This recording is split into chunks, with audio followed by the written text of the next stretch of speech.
Okay, the time is 7:12 PM. We have now come out of executive session, and we're going to be possibly taking action in the open session now. Council, what say you on the item number 2 for discussion and possible action to review bids for Crestview Phase 3 and award contract? Mayor, I'd like to make a motion to move forward with the Phase 3 recommendation by our city engineer. Okay, we have a motion by Councilman Hernandez to reward the recommendation of Mr. Swaim. And Mr. Swaim, I think that's going to be for, can you, for the record, just say the name of the company?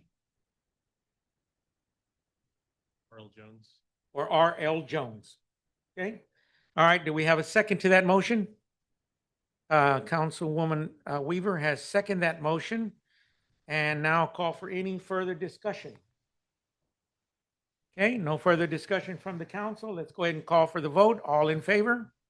Aye. Aye. Any nays? Aye. All four ayes and no nays, one absent from Jack Burton.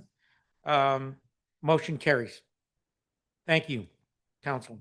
We got that out of the way. Let's move on to item number 3, discussion and possible action on a resolution 2026-02R approving the Wonderland of America's WODA redevelopment project, acknowledging the city of Balcones Heights 45.7% ownership interest, and authorizing the Balcones Heights Economic Development Corporation, the BHEDC, a Type B corporation, to exercise controlling authority over the WODA partnership and to hire an executive director to implement the approved project. Councilman Hernandez?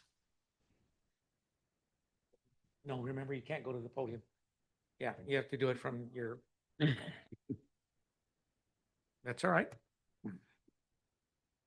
You have the floor, sir. All right. I'm going to ask our EDC chair to be available for comments and questions. Thank you, Roger.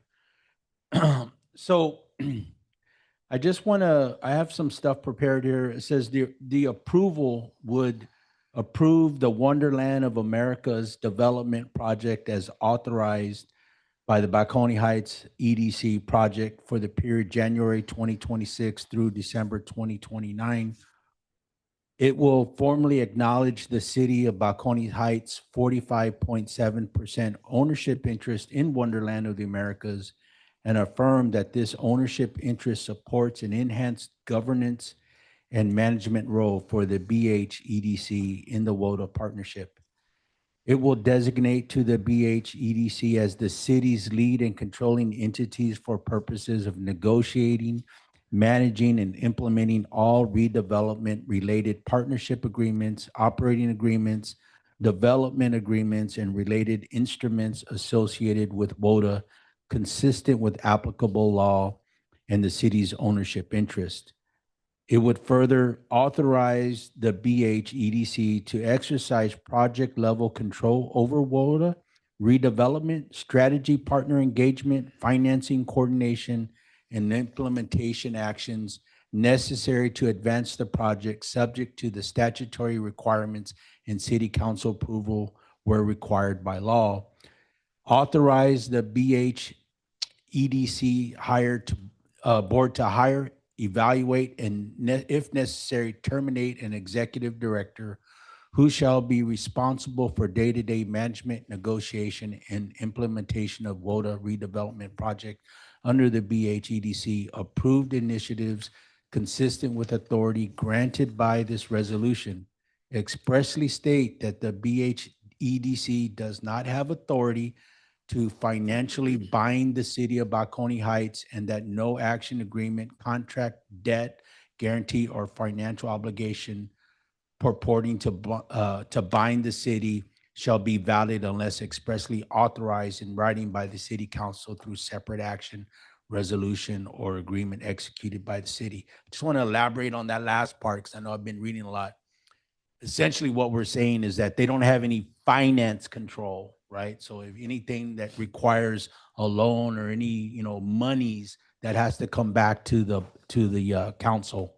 Lastly, it would require periodic reporting by the BHEDC to city council regarding WODA redevelopment and milestones, financial commitments, partnership changes, and material amendments. So the reason for this, my fellow council members, is the EDC with this project, as you guys have seen, the master plan, we're doing things to either help gain control, ownership control, so that we can control the management of WODA, or possibly negotiate where maybe they buy us out and make us whole and, put some money in the city's pocket. Either way, without the EDC, to allow the EDC to do this without having to come back for every little thing to the city council. There's a lot of content, information that goes on in these meetings.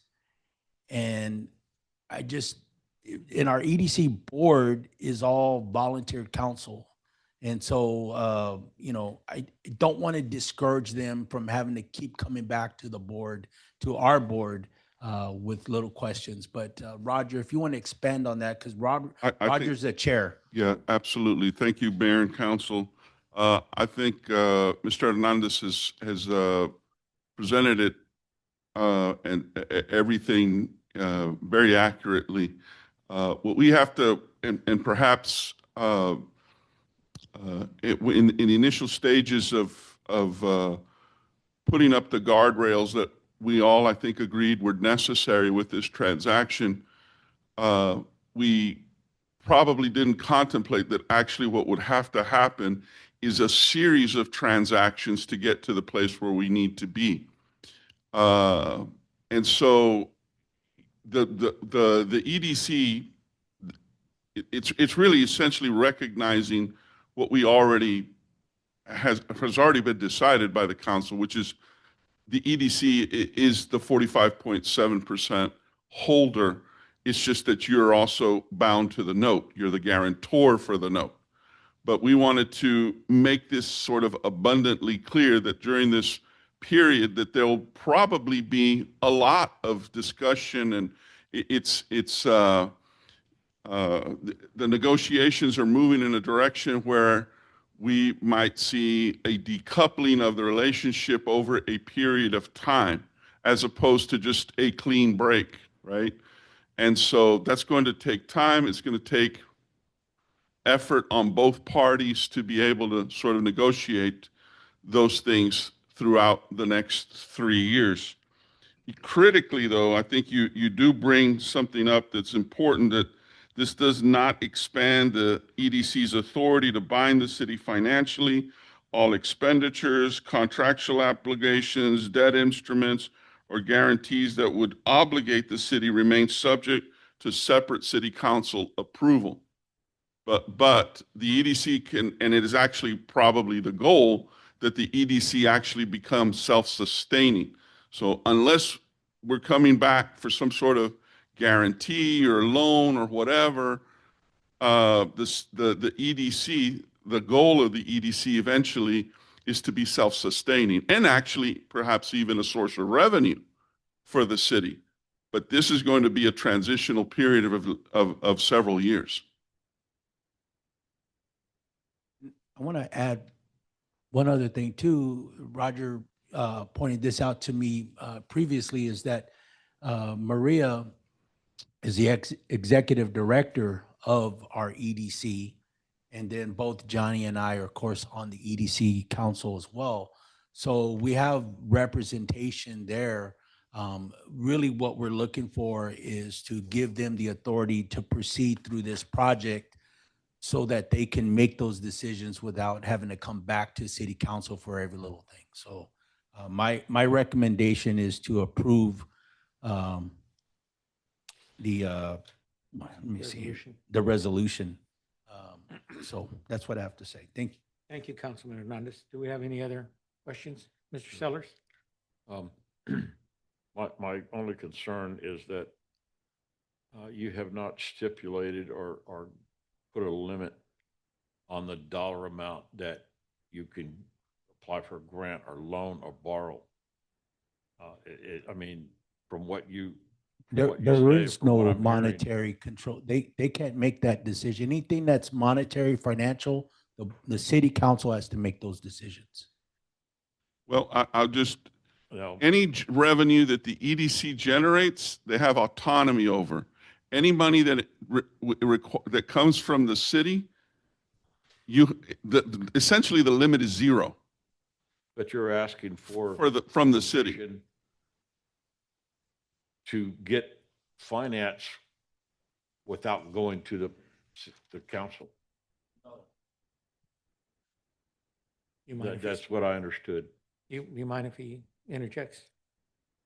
Councilman Sellers? Yeah, you go want- Okay. Go ahead. No, I think I do understand the councilman's question.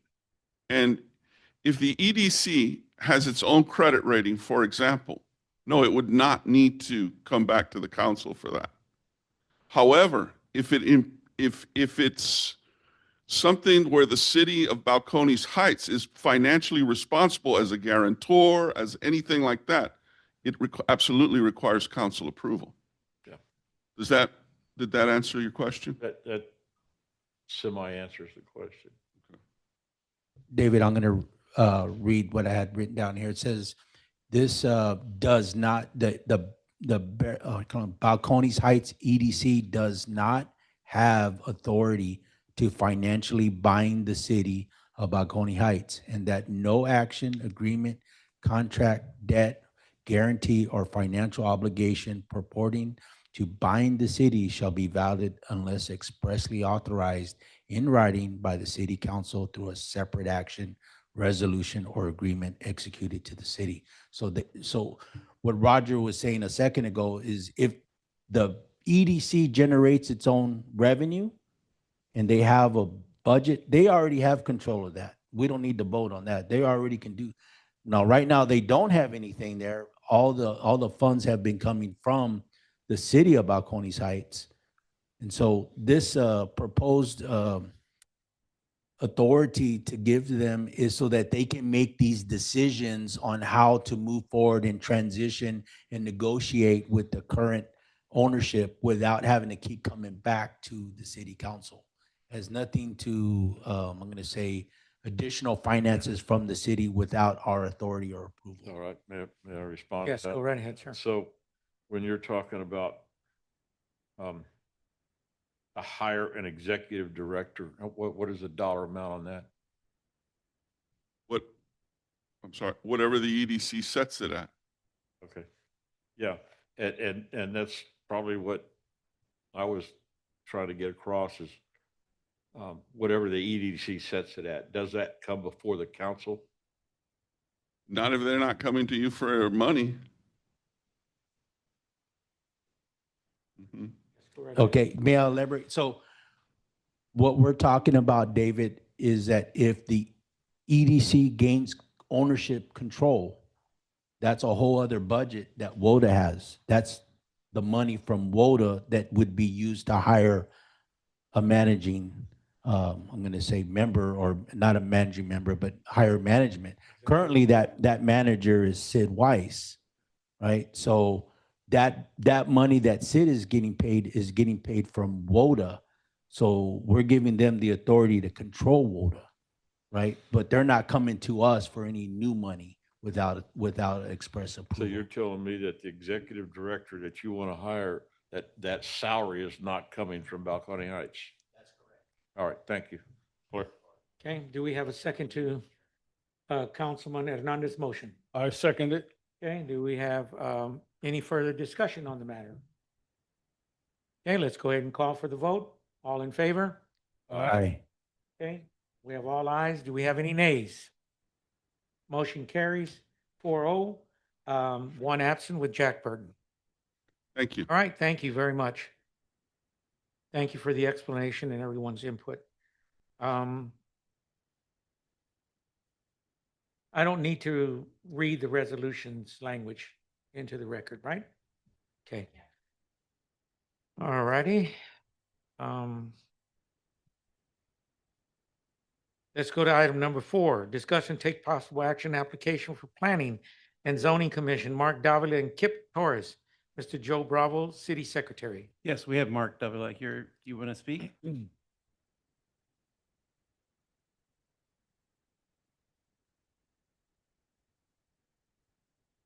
Mark Davila. My company Davila Electric recently moved into the neighborhood down the street at 2910 Hillcrest.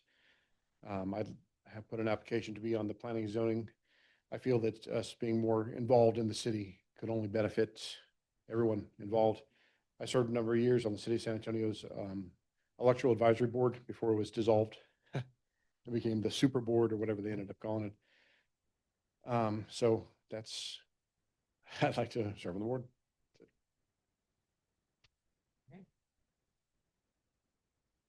I don't live in the Balcony Heights. We have our company, sir. Yes, sir. I grew up in San Antonio my whole life. No, you're on Hillcrest. How long have you been there? We moved in October of last year. Thank you.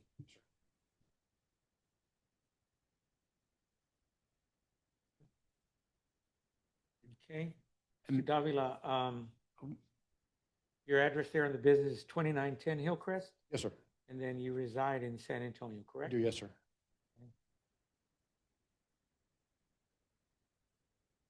Do you Mayor, have I'd any like to other make businesses? Go ahead, Marty. I'm sorry. Then we have Mr. Willie Hollow. Do you have any other businesses besides the one on Hillcrest? I run a karate dojo with a partner of mine, but that's not in Balcony Heights. Okay, not in Balcones Heights. Then we have Willie Hollow V. Torres, who lives in Balcones Heights, Yeah, I think they're Um, the next one.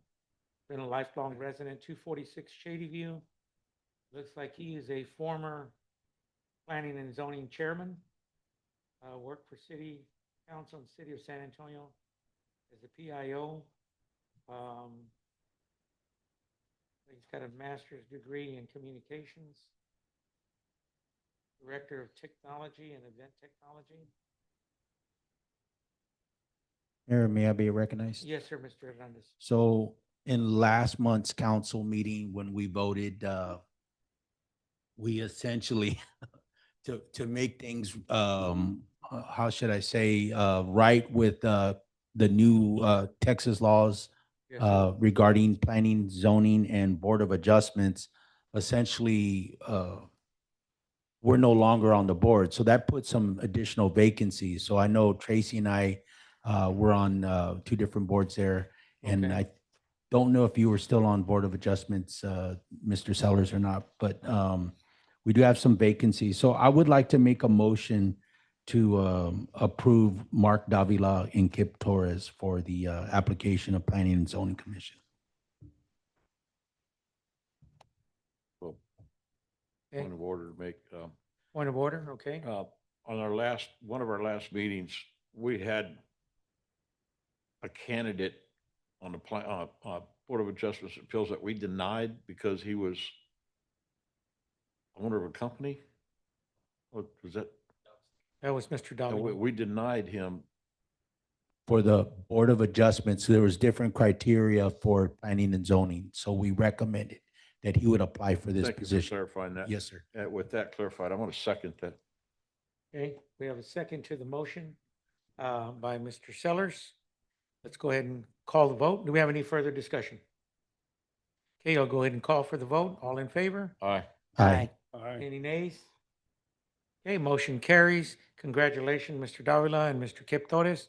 You're on the P and Z board now, serving. Yes, There's only one position for a planning and zoning and two for alternates. So you need to decide, can we still do that? Ma'am? now that the motion's been taken. Uh-huh. And then Councilman offer an amendment. So, so procedurally, what we will first do is a motion to reopen the vote. And then a subsequent motion there to appoint one to the board and then one as an alternate, however y'all choose. Okay, do we have a motion? Make a motion to reopen. Okay, Councilman Sellers' motion to reopen. Do we have a second to that? A motion? second. Councilwoman Weaver has seconded that motion. All in favor? Aye. Any nays? No nays, 4-0, motion carries, one absent. Okay, now let's go ahead and take the item up for discussion again as to who you would like to have as a member, acting member on the P and Z, and who would you like to appoint as an alternate? Is Kip Torres present? Mr. Torres had to work today. Okay. He called in and asked if he could be considered and, So I'd like to make a motion to appoint Mark Davila on the Planning and Zoning Commission and Kip Torres as a alternate. Okay, That's second. all right. Okay, so we have a motion on the floor, and we have a second by Mr. Sellers. All in favor? Oh, any further discussion? All in favor? Aye. Any nays? Motion carries. There's Mr. Torres. He's here now. He just got here. I didn't see him. Okay, so you've been appointed as an alternate, Mr. Torres, and Mr. Davila is appointed as an acting member of the board. In case he doesn't show or another member doesn't show, you will act as the alternate. I didn't see you come in. When did you walk in just now? Mr. Councilman Hernandez just asked, is Mr. Torres here? And I said, no, he had to work. So sorry. Yeah, well, thank you. And thank you for your service. So the motion now carries 4-0 with no nays. Motion carries. Thank you. So let's move on to the next item. Number 5, discussion possible action, official newspaper resolution 2026-01R. Joe Bravo, City Secretary. Yes, annually you need to select a newspaper. That newspaper is going to be the San Antonio Express News. It's required that we do that every year, and so it's come up as a resolution. Great. So it's pretty simple procedure. Council, how say you? Anybody? Go ahead. I'd like to propose to approve the newspaper resolution. Okay. We have a second to that motion? Councilmember Weaver, seconds. So is there any further discussion on this item? All in favor? Aye. Aye. Any nays? Motion carries 4-0. One absent. Item number 6, discussion only regarding the feeding of animals and proper disposal pace. Councilman Burton is not here today. He asked me if we can just go ahead and skip this item. He'll bring it up at another time. Number 7. So we'll move on and we'll not discuss item number 6. Discussion and possible action approving ordinance 2026-02, an ordinance of the City of Balcones Heights, Texas, providing for the installation of a designated bicycle lane on Gentleman Street from Hillcrest Road to Balcones Heights Road, prohibiting parking and standing of vehicles in the bicycle lane, authorizing appropriate signage and markings in accordance with state law and guidelines, providing for enforcement penalties, repealer savings, and severability clauses, and providing for an effective date. Ms. Hernandez, City Administrator? We have seen that there's a need for a bicycle lane right here in Gentleman. If there's people that ride their bikes to take the bus. So we did some studies. You have the last map that was provided from the city engineer. And he determined that we do have the right width to have the bicycle lanes there. Do you have anything to add, Nick? Ms. Hernandez, would that also serve as a hike and bike where they can walk as well? They can walk ideally on the sidewalk On the because sidewalk? yeah, Okay. they can get run over by a bike if they walk Okay. there. But if there's no bikes, you can walk. Yes, you can walk there. Just be careful. I was gonna say, because those sidewalks have the driveways where you go down and up and sometimes you forget you're there and you're gonna go.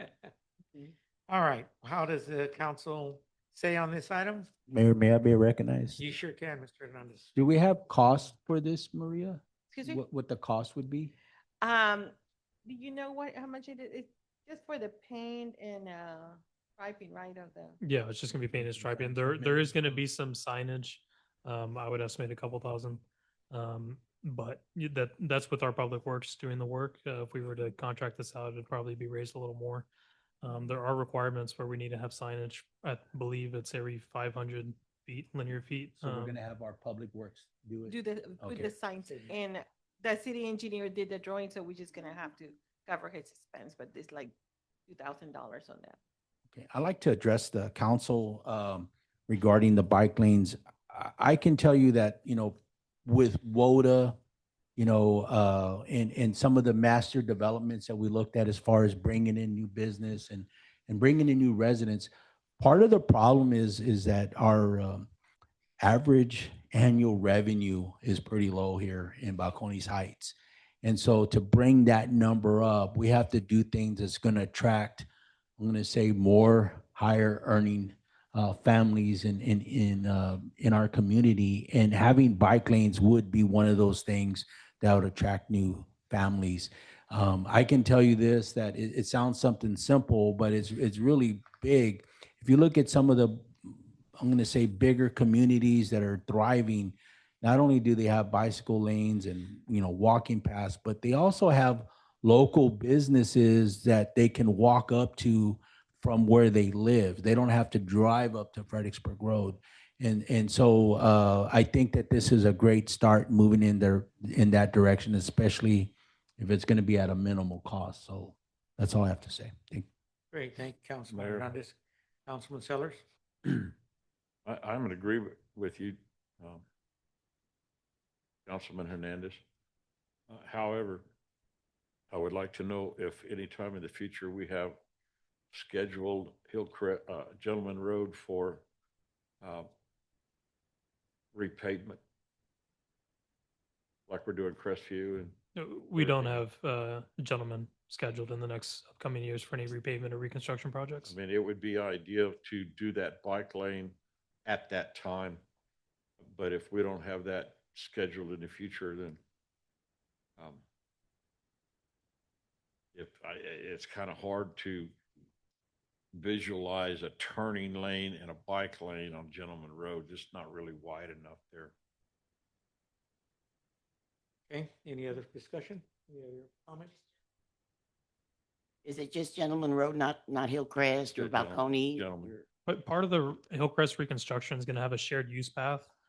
So in about a year and a half, 2 years, whenever Hillcrest reconstruction is finished, there is going to be a bike path that connects to Gentleman Road. What about anywhere else? So, No, not currently. It's going to be Gentleman Road from Hillcrest to Balcony Heights Road. Most of your people that you see walking are on Gentleman. That's where they're going, like covering the streets. they also walk Crestview, but, Yeah. So, any other comments? Okay. We have a motion on the floor for the item. Mayor, I'd like to make a motion to approve the bike paths for Gentleman Road. Do we have a second to Councilman John's motion? Second it. Hey, Councilman Eversole, second the motion. Call for any further discussion. All in favor? Aye. Aye. Nay. Okay, we have aye. 3 ayes, 1 nay, 1 absent vote. Motion carried, 3, 1 nay. Now we'll move on to the next item. Discussion and possible action to implement an administrative code compliance citation book. Vasquez, code officer, and Cynthia Trevino, the attorney. Good evening, City Council, Chiefs, Mayor. So this has been in the works for a couple months now. Observed that we didn't have anything on code side nor the city administration side. I know COSA, our neighboring partner there, have a city administration book, so that's definitely something that I believe that we definitely needed on our side. Brought this idea to our city manager, then our city attorney, Cynthia. She's great and wonderful. So she definitely, sorry. So she has come up with a city ordinance for this implementation of the city administration citation book here. This is definitely a tool that the city does need. I know last couple months has been definitely hitting hard with the apartments and the city ordinance as well. So this is definitely another tool that we have that can have for us to start implementing a lot more city ordinances. I just want to make it very clear, though, that does not relate to an issuance of a peace officer citation or a ticket. Okay, this is definitely just city administration side, just for the city. In our ordinance, it does express that it is the designee of the city on who's going to be issuing the citation. So not only is myself as code, but also any individual from the city. Cynthia, you want to add on that? And so just adding on to that, what this does for the code officers is give them a more immediate path to get cases into municipal court for those cases that they deem need to be taken that route. It gives them a first step also in being able to initiate a civil litigation matter if a case cannot get resolved through municipal court. So it's just an additional tool that the code officers, have identified would help them do their job and hopefully gain compliance more quickly. Whatever. Yeah. Motion if you like. Mr. Purdy. I make a motion that we accept the implementation of the Administrative Code Compliance Citation Book presented by Officer Vasquez, sir. Okay, do we have, we have a motion? Mayor, I'd like Uh, to second that motion. We have a second by Councilman Hernandez. Any further discussion, any questions? Yes. Councilman Sellers, go right ahead. Citations are to be written out by who? Myself or any designated appointee by the city administration team. So Ms. Maria will designate another individual if needed to be issuance of the citation book. So the police department will not have that authority? No, sir, it's totally different. Yes, sir. Yes, sir. So if I could, just technical difference, but it makes a difference, right? So our licensed peace officers, so long as they understand the city's code, are authorized to issue a true citation. Those persons that are not licensed peace officers will be able to use this tool in order to get their violations that they want to bring into municipal court.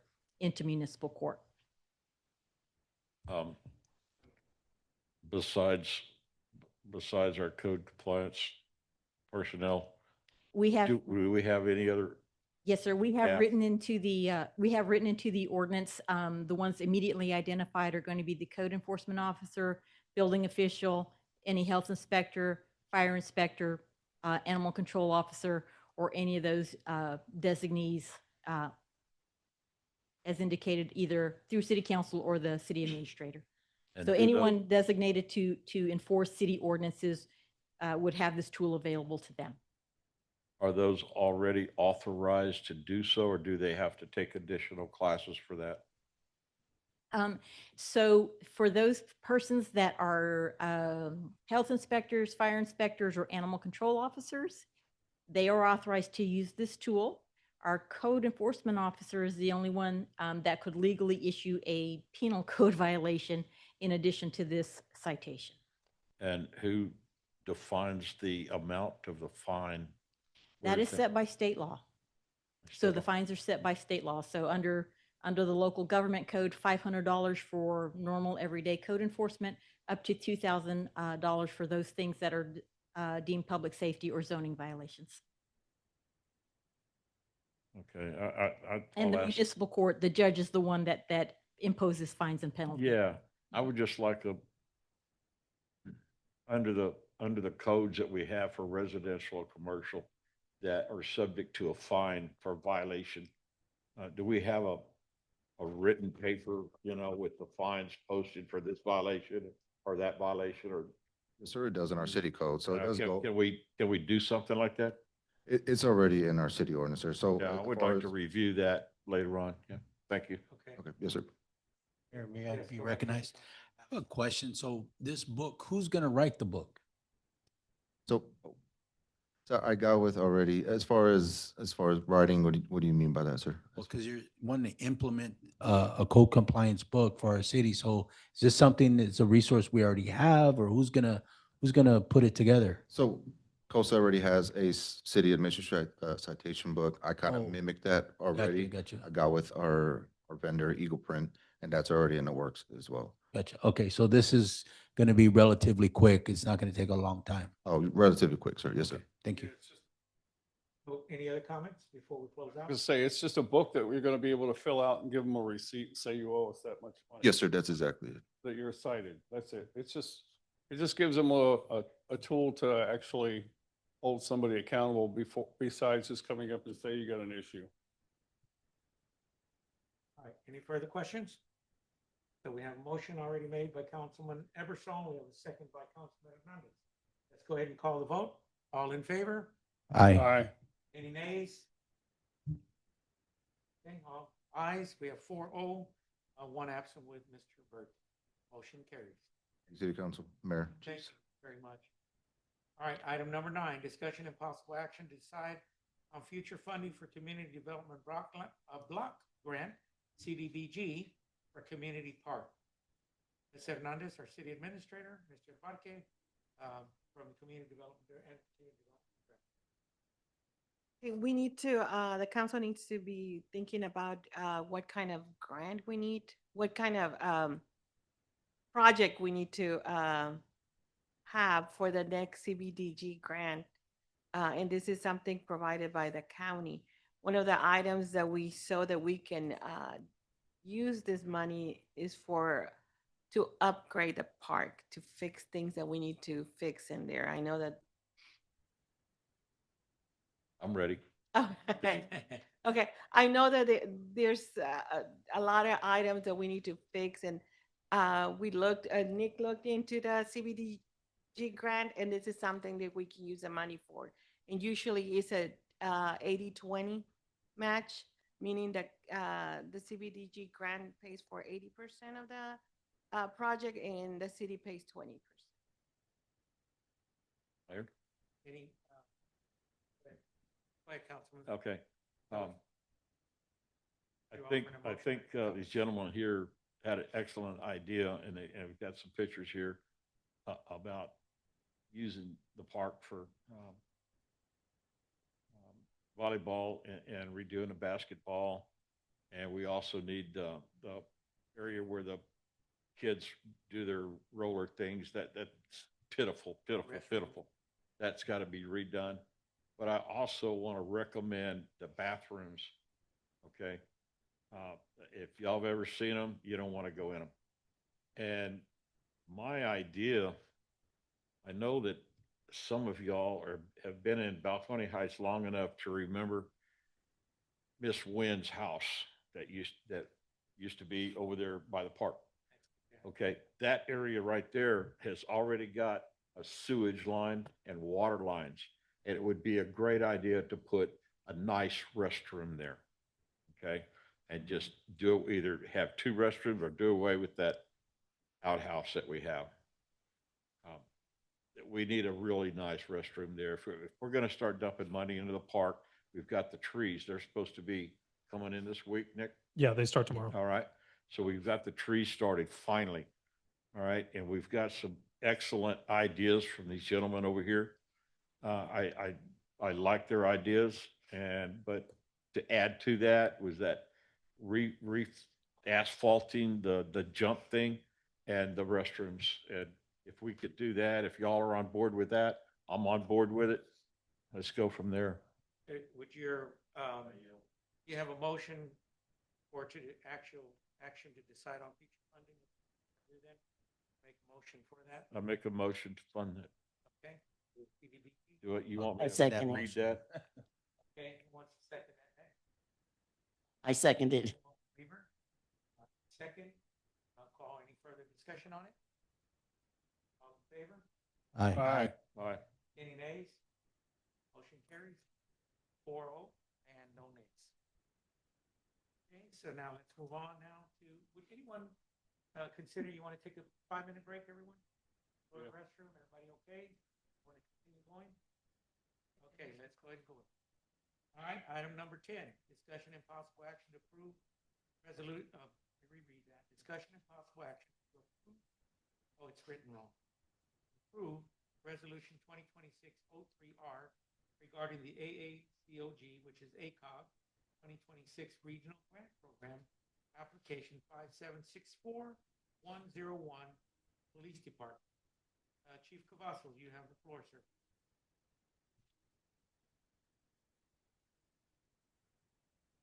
Yes, sir. We're always looking for other avenues and opportunities to obtain money for the police department. Grants is one of those processes where we're able to do that. In this situation, ACOG, which is the Alamo Area College of Governments that is offering this money. The money is $85,000. That money can be used for personal mental health development of the officers, equipment, and we're hoping to use it for some technology purposes. If we are granted this grant, we won't get it though until 2027. But it's an opportunity to gain some funds for the department and for the city. Absolutely. Staff? There's no match from the city, so this will be strictly from ACOG grant, so it's gonna be a good 85,000. Great. Good And the job. positive thing about it is the fire department can also apply for it. Good deal. I see that on the agenda as well, so that's great. Any comments from the council? I'd like to make a motion to approve the application for the grant for the for the police department. Okay, do we have a second to that motion? A second. Councilman Hernandez has made the motion. Councilman Sellers has second. Any further discussion? All in favor? Aye. Any nays? Okay, motion carries 4-0. There are no nays with one absent from Jack Burt. Councilman Burt. Congratulations, Chief. We look forward in 2027. Good funding for your department. Item 11, discussion possible action approve resolution 2026-04R regarding the ACOG 2026 Regional Grant Program for Fire Department. It looks like it's the same, Chief Marroquin, Yes, sir. except it just has the, instead of 03, it's 04. Yes. Give us a little history just quickly on it and, We received notice from Ms. Hernandez that the grant was open and ready to be applied for. So Chief Cavazos and I got together and we discussed a few items that we want to look at. And as he mentioned, technology, we primarily want to do something with our CAD RMS system so that we're kind of on the same system. But we still need to explore the option that we can apply for that together, or we may need to Okay. research other avenues of ways that we can allocate that towards the department or other needs if we can't do it that way. great, mutual collaboration. That's the way to do it. Mr. Hernandez, kudos to you for bringing that to the department from ACOG. Great job. I have a question. Yes, Councilman Sellers? Excuse me, Chief, can you reiterate what you were going to use that grant money for? Or what we talked about was for our RMS system, our RMS records management system, and our computer aided dispatch, which populates times in real time so that the guys can, it helps them clear out run reports in the field and they can just do it all. So is one of your trucks, your tire still broke down? Yes. Can you use that money to fix that? No, I think it's geared towards like safety and technology primarily. I see. All right, thank you. Will it also be for 85,000? Yes, sir. Okay, good. Yes, Chief, you have a question? May I add to what he said? Sure. So, in case you all don't understand the acronyms CAD and RMS, CAD and RMS is the report messaging system. The CAD system itself is the computerized system that the officers and the fire department are able to see in their computers in their vehicles. By upgrading this system, then we are in real time, where they can add notes, they can see real-time information that is put in there from the dispatchers, from other officers, and it allows a more cohesive environment between the agencies to be able to operate in unison. The report messaging system is the reports that the officers actually write, which also, I believe, the fire department has some of their versions of the reports as well. So it'll allow them to do that from their mobile data terminal within their vehicles, and it helps speed up the process. And that's where we're trying to get. We're trying to get to where our officers are in the field more, are present more out in the community, are able to take the prisoners from point A, which is the point of arrest, down to the Bexar County Jail, instead of us trying to bring them back here. Right now, the situation that we have is that the officers cannot write their reports in the field. The system that we have is totally inept. It's the worst system I've ever seen. So we're trying to improve on that. Well, thank you. And if we can obtain this and get our funding to be able to purchase this new equipment, it'll take us years in the future. It'll bring us up to date to where we should. Fantastic. So in reference to this resolution, this is for the fire department. The chief just added a little bit more pertaining to his department, but it's the same thing. The officers will have the real-time capabilities on the fire department in terms of 80,000. Do we have a motion on the floor in regard to action to this particular grant for the fire department? I'm going to make a motion to approve. Okay, Councilman Sellers made a motion to approve. Do we have a second to that motion? Second. Councilman Eversol has seconded that motion. I'll call for any further discussion. No further discussion is being taken. Let's go ahead and call for the vote. All in favor? Aye. Any nays? None made. Motion carries unanimously 4-0 and 1 vote missing with Jack Burton. Thank you, council. Let's now go to closed session. The city council resets its open meeting and convene in closed session. Texas Government Code Section 5510711 and 5510712.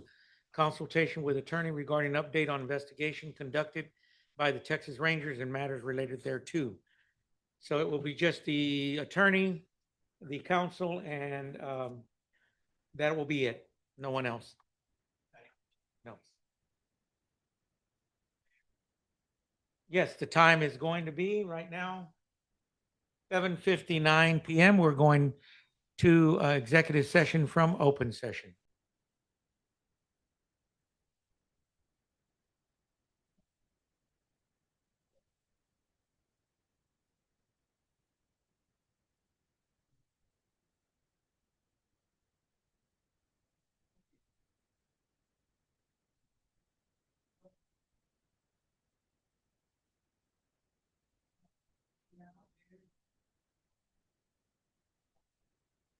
The time now is 8:29 p.m. We've just come out of executive session and we are now back into open session. We're not going to be taking any action on that item regarding the closed session.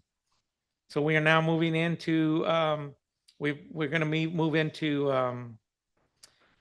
department updates. Number 1, administration, community engagement. Mr. Martinez, community relations manager. You have the floor, sir.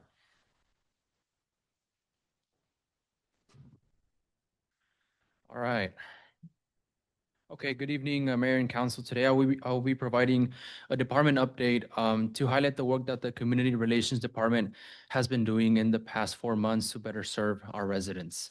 And in your packet, you should see a document with some bullet points, right? Just so that way you can have a reference as to what I am talking about. And if there are any questions, you can stop me anytime so I can address those questions.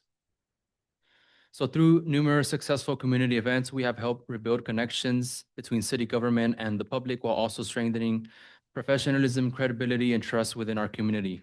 We've organized Halloween movies with the mayor, community yard sale day, Rogier's park cleanup with council, Christmas tree lighting, Christmas decoration contest, Christmas movie with the mayor, and Blue Santa.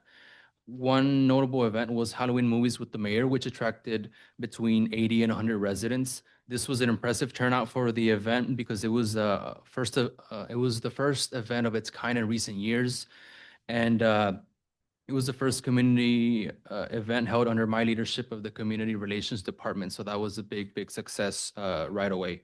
Events like these not only bring city officials and residents together, but also strengthen collaboration with other city departments and local businesses. We had amazing participation from both the police and fire departments, as well as support from several local businesses, including Chick-fil-A and other community vendors. Another notable event was the Christmas tree lighting, which marked the first celebration of this kind in Balcones Heights history. This event did more than bring the community together. It brought the Christmas spirit to life throughout our city.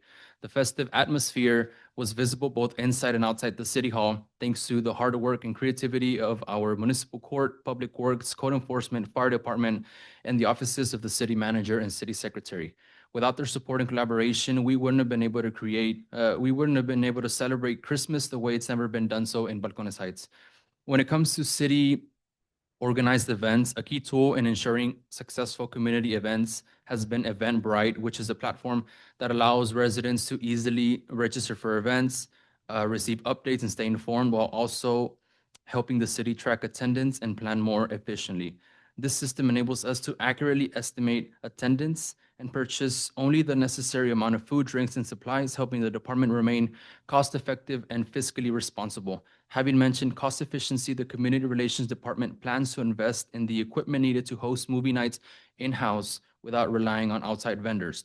While their services have been excellent, the cost is significant, and this investment will allow the city to continue to offer high-quality events while reducing the long-term expenses. This approach will require additional effort from our team, but my department is committed to going the extra mile to better serve our community. We're currently in the process of gathering a quote for an 11 by 20 inflatable screen, 2 high-quality speakers, a professional microphone, a mixer, XLR cables, and any other equipment necessary. The Community Relations Department has not only been part of city organized events, but we have also covered and participated in numerous events in the city and surrounding areas.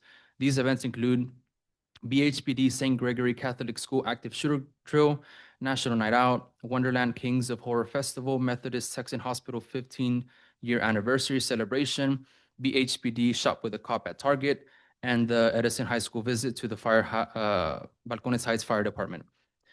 Being part of events like these gives us the ability to better inform our citizens about what is happening in our city. It also allows us to highlight the work of our public safety departments, showcase local businesses and partners, and ensure that residents feel connected, informed, and engaged with city initiatives. The Community Relations Department has done more than just organize, host, and attend events. We have also focused on strengthening the city's brand and improving communication with residents. To achieve this, the department has implemented a branding sheet which includes our exact fonts, color hex codes, and logos, ensuring consistency across all materials and platforms. And in the sheet that I provided, that is our current, that is a branded document. So it has our logo, it has our text, our colors, our fonts. So I also have implemented, or I've created headers for every department, so that way when we start sending communication between each other or outside, you know, we're all uniform in the way that we're communicating. And these bring a modern yet professional and legitimate look to our government. We have made major updates to the city's website, improving overall functionality, readability, and accessibility for residents. In addition, we have added new informative and proactive web pages, including the cold weather safety page released last week in preparation of the current winter storm. While website improvements are ongoing, each department has already seen significant updates, most notably the community relations page and the city secretary page, particularly as it relates to election information. Our city has increased its social media presence, gaining 66 new Facebook followers and 38 new Instagram followers. Our team now produces high-quality, professional, modern graphics and designs that align with the city's branding, which are regularly posted online to engage residents. Additionally, we have revamped the monthly newsletter to provide more informative and visually appealing content. And we manage the city's digital sign to share timely updates and important information with the community. Together, transparency and strengthening the city's identity, increase transparency, and keep residents informed and connected. As we move forward into the new year, the Community Relations Department continues to plan ahead. In the month of January, we will host the Little Library ribbon cutting ceremony on January 30th at noon here at the Justice Center. I reached out to Baskin Elementary. I spoke to the principal, Ms. Martinez, and we will be welcoming 16 students ranging from grades kinder to second grade out here. We're gonna have the mayor read a book for these children once we have the ribbon cutting of this little library. It's gonna be the first of many that we're gonna have throughout the city, because we're trying to promote literacy in the city. And it's something unique that for us to add in the city. We're gonna start in adding these libraries in public spaces, right, such as the city hall, our park, fire station, so that way we can bring people in and we can continue to foster our relationship. And I would also like to thank Principal Martinez for being a consistent and valued community partner. We're excited to host these students as we promote literacy once again in our community and further strengthen the partnership between the City of Balcones Heights and Baskin Elementary. This month, the Community Relations Department collaborated with Scooters Coffee to organize their successful and welcoming ribbon cutting on January 23rd. We look forward to continuing our partnership with Scooters Coffee and wish them success in our community. I'm gonna go grab my phone. I'm missing a page just so I can read you the rest. Okay, I'll be right back.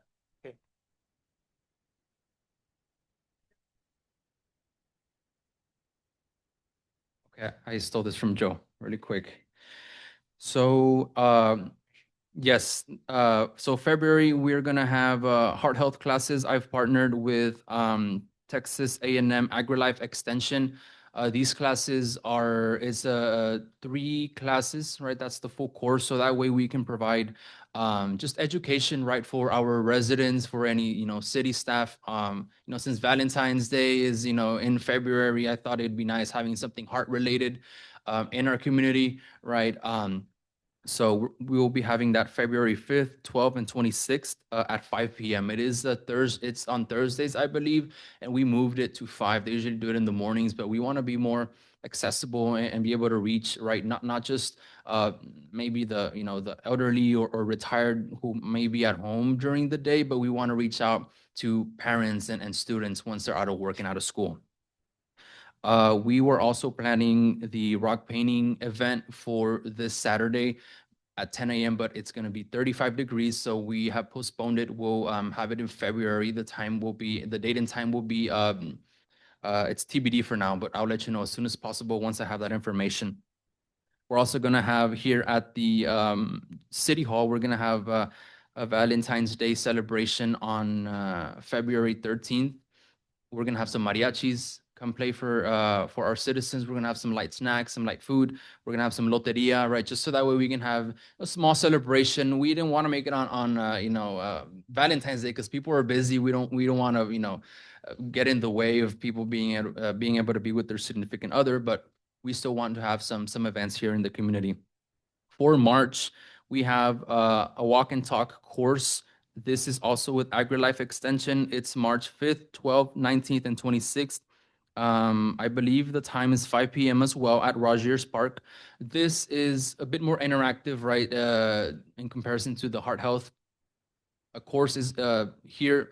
The presenter is going to bring different types of foods, vegetables, and fruits. So that way, she'll give a class on how to cook these items, right? And we'll be able to try them there. And it'll be followed by like a walking or jogging exercise around the park. So it's a bit more interactive with, once again, promoting health, promoting, food security. Because sometimes, you may say, well, I have an eggplant. What do I do with this? I don't know what to cook with this. So, because usually when you get food from the food bank, sometimes they give you what we might think, oh, this is random, I don't know what to do. Well, we'll learn how to cook some specific items. And we're planning Coffee with Cops for March 7th at 9 a.m. We are still looking at the location. We'll have a flyer out very quickly so that way we can get that back and running again. We'll have that quarterly so that way citizens can come in and check in right with the chief or with any other officers, bring up any concerns or just come in and have a chat and a cup of coffee or two. We're also having a shredding event here at the Justice Center for March 21st, which is officially spring. So, people like to do their spring cleaning. So if there's any citizens that have any documents that they want to get rid of, right? Any sensitive documents like financials or other stuff, they can bring that here. So that way the shredding company can dispose of them properly. So that way, don't hold on to your clutter, just get rid of it, shred it, forget it. And that'll be March 21st at 10 a.m. For April, we're working on a fiesta event, right? It'll be the first fiesta event that the City of Balcones Heights has hosted. It'll be April 24th. It's a Friday, 6 p.m. at the Wonderland of the Americas Mall. We're working with mall management to get all of that, all those details, hashed out. At the moment, Our headliner will be Gary Hobbs. We've been in contact with many artists with which we are working with some to get in there. We have David Ligarza, we have David Mares, we have Joe Lopez, we have a lot of artists that I've been in contact with via, their managers or personal lines or record labels, right? They don't answer their phones, so it's been a lot of, trying to get in contact with them. We're also gonna have a mariachi at that event, right? So our Fiesta Meadows are in production right now. They're very, very nice. Once I can't show them to you just yet, so we'll be able to release them pretty soon. It's pretty exciting. Our city administrator, city secretary, myself, we all put our, ideas together. We all had something that we envisioned, and it's all in there, and it's going to be very, very nice. So we'll have that there for you very soon. All this to say, I hope, I didn't take too much of your time. All this to say is that we're working with you. We have your back, but most importantly, we're working for the residents, which I know that is everyone's number one priority in this room. So we're doing the best that we can. And doing some research, we have done a lot in the last 4 months than, at least the past 5 years. I have to do more research, but we've done a lot just because we came in, ready to, hit the ground. And so far, we're proud of what we've done. And there's going to be a lot more to come. So does anybody have any questions for me? Gentlemen, Sir. Sellers? You failed to mention anything about January 28th at the church over here. Do you know anything about that? That is the prayer, right? If I'm not mistaken. That is the prayer. They invited everybody to attend. Time is it? 2:40 or two what? I think it's 2:45, 2:30. 5 p.m. Yes. And they're gonna be praying over all the elected officials, first responders, and all the employees. Okay, yeah, I would like to go to that. So I just wanted to verify that and make sure it's still ongoing. Yes, sir. And I apologize. That's an event organized by St. Gregory. I didn't have it on my radar. I am aware. I know I'm going. That's it, right? But I'll be there with you guys. And St. Gregory's. Yeah, St. Gregory's prayer for first responders and city leaders, Wednesday, January 28th. St. Gregory's, right? 700 Right. first. St. Gregory's. 2:45 to 3:45. Yes, ma'am. So my other question was on April 24th, the Fiesta. Would that be a good time to introduce the food trucks that they're talking about? Yes, we are planning on having food trucks. Right now, we're at the very. But is it their food trucks? I don't know if they have any food trucks that they've looked at. I'm more than happy to work with them and bringing in vendors that are willing or wanting to be part of our events. Just think it'd be a good idea to Of course, actually experiment with that. sure. We're thinking about food vendors, alcohol vendors. That's what people go for, honestly. People are trying to have a good time. We're at the very basic planning stages right now. Also been in contact with different AV companies, right? Just so that way we can get stage lighting, all the things, barricades, all the things that are needed. So I've been in contact with a lot of people. Every day there's something that I'm working on for this event. It's pretty big, and of course Jazz Fest, right? We can't, or the music festival. We're also working on the details for that, which we have 2 dates in mind. We have dates in July and dates in October. So we just want to be open on options. I have a question. So, or a suggestion, I should Of say. course, I'd like to see coffee with the council, sure. maybe once a month. And my suggestion would be we can meet across the street at the small bakery right here to kind of help support them. Okay. So I'd like to see that. Also, I'd like to make a note. We should start planning ahead. I'm sure you're probably already thinking about it, but the city administrator and you for the music festival, Mhm. like getting some dates and ideas on that, maybe bring that before council, and also for Christmas, because as last year it was kind of rushed right at the end. The parade. So I'd like to, like, do we want to have a parade? If so, let's start planning it. Let's start reaching out to some other organizations ahead of time. And then also we should expand on, maybe we want to do a decorations contest for the community. Mm. And if so, start, what categories we're gonna have, stuff like that. But I'd like to see a plan months ahead of time so that we can present that to the community. Sure. And I do want to comment for the Christmas parade. It's already in mind. That's where we are right now. But we do want to start planning because we do need, I would say, at least 6 months to start planning and have something presentable, something professional, and something that people are going to want to come to, right? Not just for the residents, but be able to attract citizens from San Antonio or the greater, Bexar County area. You have a question, Mr. Eversole? Can I get your microphone? I'm sorry, just for the record. We also suggested for the businesses that there would be no fees or anything like that, or permits required to decorate for Christmas. So were you in contact with any businesses for I on that? distributed over about 100 or so flyers to people to do that. I think it was kind of late because people didn't have a chance to go out and buy and plan. Mhm. I think if we plan ahead, put that out earlier, I think it will give the bigger companies a chance to spend some money and decorate. Yes, sir, will do. Ms. Weaver? Didn't we have a house decorating contest for Christmas? Who won? We did have a contest. We had one participant, right? Although we pushed this notification through all of our channels, I do want to add something else that reminds me, right?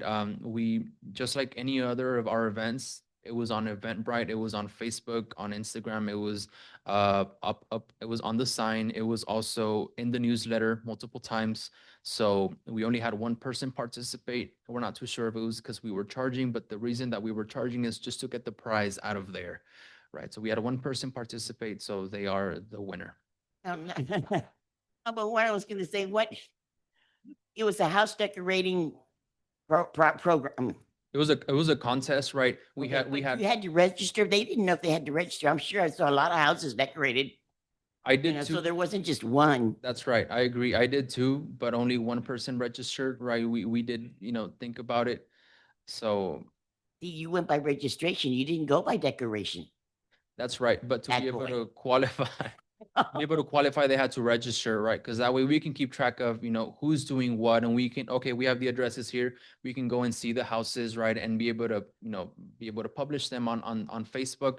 Before I forget, I do want to add that the city, as of last week, I believe we have up and running citizen text messaging system. So that way you can look, we have a sign up front. It's on our Facebook, it's on our website. You sign up and you're going to get real-time notifications and updates from the city, right? Whether they're events, whether they're emergencies, whether it's, we're having a council meeting, this and that.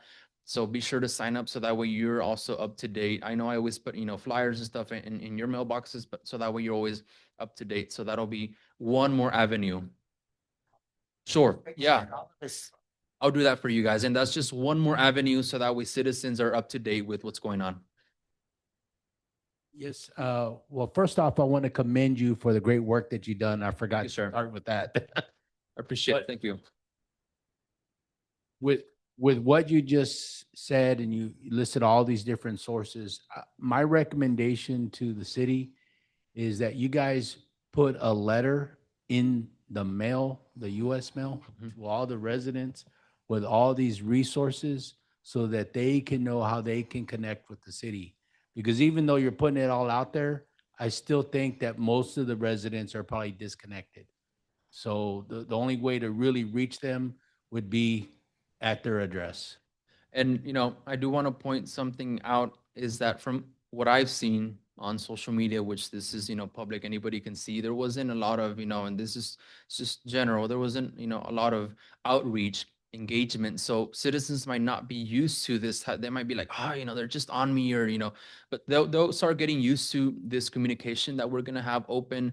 Now that you mentioned resources, and all of this I had written down on that last page, but my printer didn't print. I didn't realize I'm working already on that citizens packet for new residents that come in, which will include information, a lot of information, resources on how to get in touch with us, resources with the county. I've been in contact with our code enforcement officer. He has a lot of resources. It's gonna be very detailed. I'm working with the mayor and city administrator on getting that up and running. And I believe that there's a lot of little things that are in between, right? But as we speak, I'm just remembering a lot of things that we're working on already.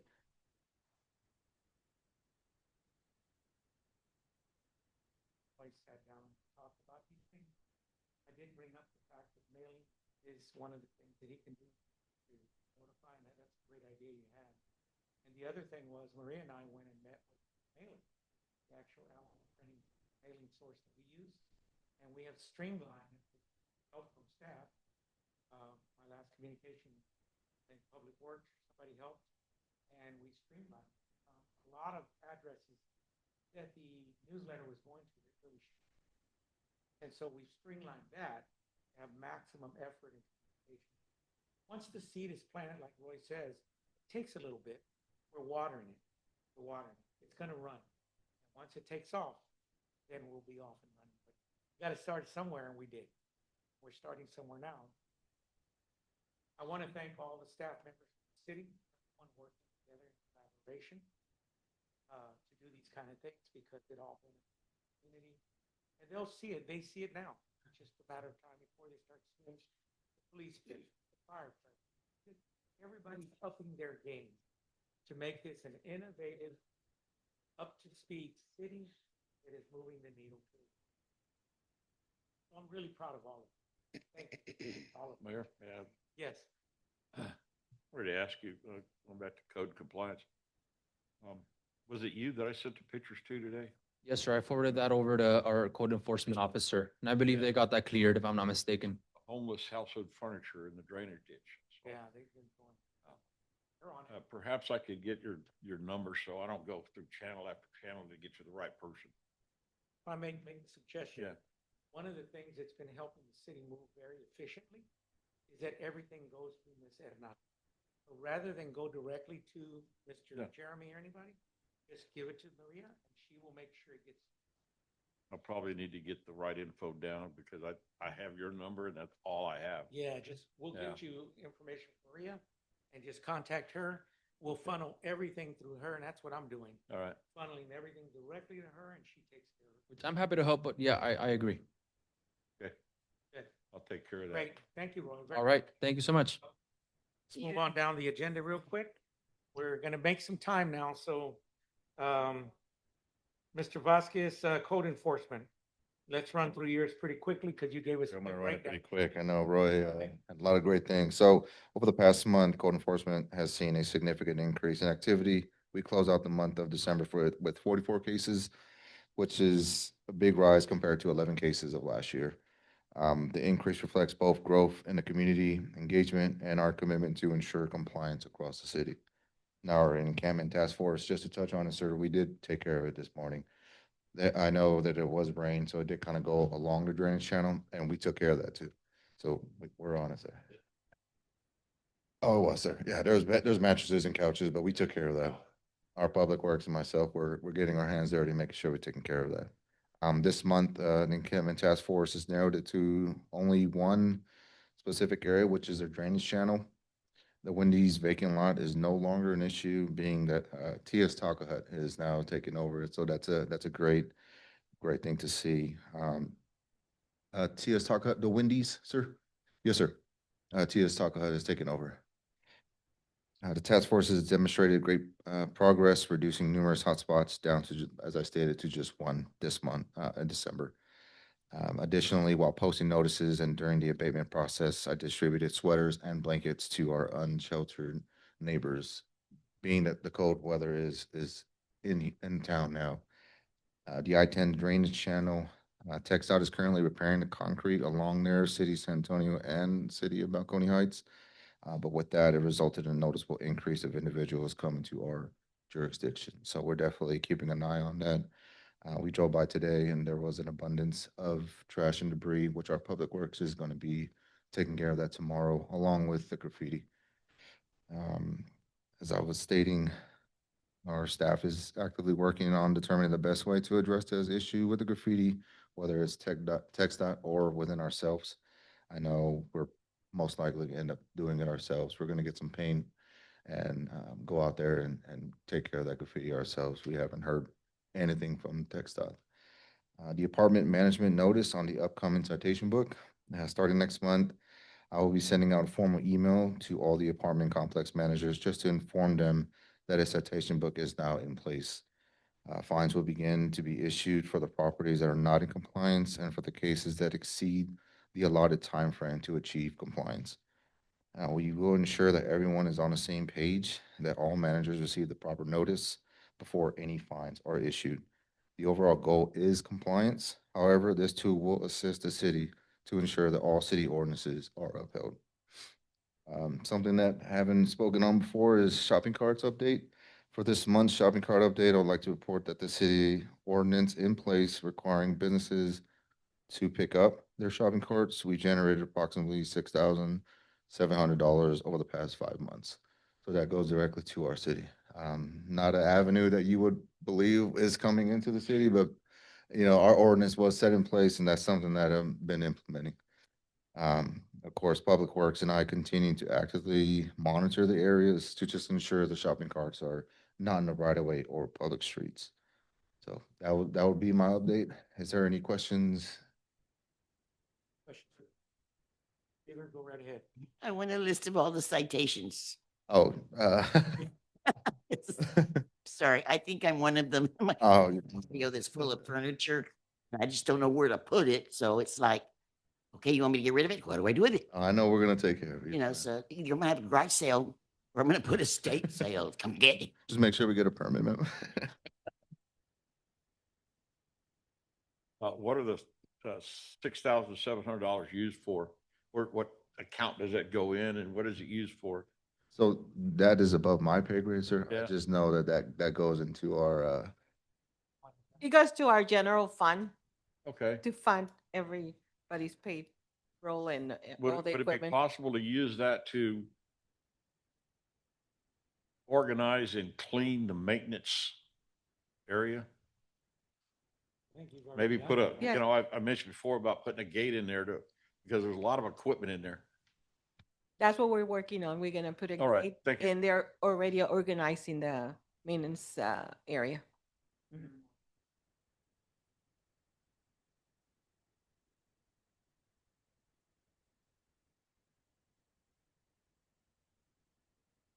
Good idea. We'll go take the carts, go get them. Hey, anything else, Mr. Vasquez? no, sir, that'll be it, sir. Thank you for all your hard work and everything you do for our city. Thank you, sir. Thank you, sir. Good job. Community development, Mr. Barque.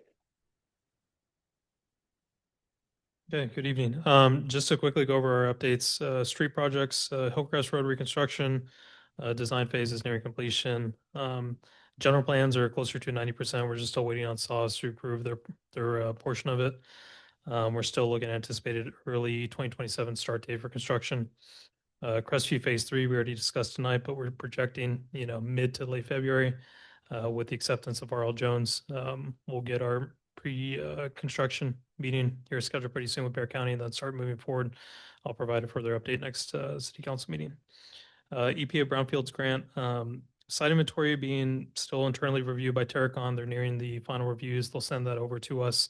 I know I've touched on this in the past. This is something that myself and Maria have worked on, getting that inventory to make sure that it aligns with the EDC, TER zone, making sure that we're putting that funding over there, right? To make sure that any redevelopment that starts to come in, they'll consider this grant to use it and really help them as a avenue going forward. CDBG 2027, we talked about our site identification earlier today. We'll move forward with the parks as an application process going forward. I'll provide an update here in the next coming months about the application. Projects 4443 Fredericksburg Road, that's going to be our Scooters Coffee. Roy touched on building completed, grand opening. We had Mayor Tracy attend the red ribbon cutting. I believe that was last Friday. I think it was a great turnout with PD, with fire, all there. Good presence. The owners been very happy with everything, and they're very happy to be in this community. New projects here coming up. I know I've touched on Dave and Buster's. They've started loosely with some construction there. Their general contractor is registered. Some inspections are starting to come in, but they do have new signage out there already in place. If you do drive by, the exterior appearance is starting to look much better. Methodist room expansion and renovation plans are still improved. They're still in the selection process for the general contractor. So I would assume probably a February or March construction start date there. Code, that was already addressed by Jeremy. Public Works, Hillcrest Sewer Main, 2910 Hillcrest Drive. That was a sewer main issue that we encountered a couple months ago. It's something that we're going to have regular scheduled maintenance over the course of this next year. We'll address it every 3 months or so, just making sure that it's running smoothly. That way we're not having to undertake any major projects before the Hillcrest Road reconstruction. Our infrastructure inventory is being compiled. We're requesting pricing for repairs. Think of curbs, driveway aprons, various little items that are seen across the city. So across from Via Crossroads, there's curbs that are torn up. There's some driveway aprons that are city right away that are all torn up. We want to make sure that our infrastructure is taken care of. So we're requesting pricing as we can. And once we start getting that, we'll start moving forward. Let's see, tree maintenance. I touched on it a little earlier. Tree maintenance will start tomorrow. We're looking at a long-term 1 week, so park closure from Tuesday to Tuesday. But more than likely it'll be closed about 4 or 5 days for that to be fully completed. This was not included in your packet, but Frontier bulk and brush pickup, this should be on your radar. We're looking at starting March 2nd. So we have that scheduled, and then we'll start scheduling the next one after that. And just to put it on your radar as well, upcoming discussion items. This was something that I wanted to place on the agenda for this month, but it ran long, so we want to make sure that we're getting it addressed pretty soon here. So we're going to look at ordinance 130-03, intentional interference with passage on public sidewalks and entrances to public or private property abutting a public sidewalk. So we received complaints about trash cans being on sidewalks. That is a ADA issue. Anybody that has any disabilities or issues walking, whatever it may be, we want them to be able to utilize the sidewalk. Currently, if you go down any residential street, most of those trash cans, they're on the curb or they're on the sidewalk, right? So something to review here in the coming month or two. COSA, I think, implements trash cans. They need to be on the street, pressed up against the curb and not on the sidewalk. Think about that as something similar that we're going to adopt here. Any questions? We put the trash cans on the sidewalk or in the street? Currently, people do a mix, right? It's either on the sidewalk or the curb. The ordinance that we want to change addresses many interference on the sidewalk. We want to have the trash can on the street pressed up against the curb, not on the sidewalk. It on the street? Yes, on the street. Okay, because I put mine on the sidewalk. Well, it's in my driveway, but Yeah. still.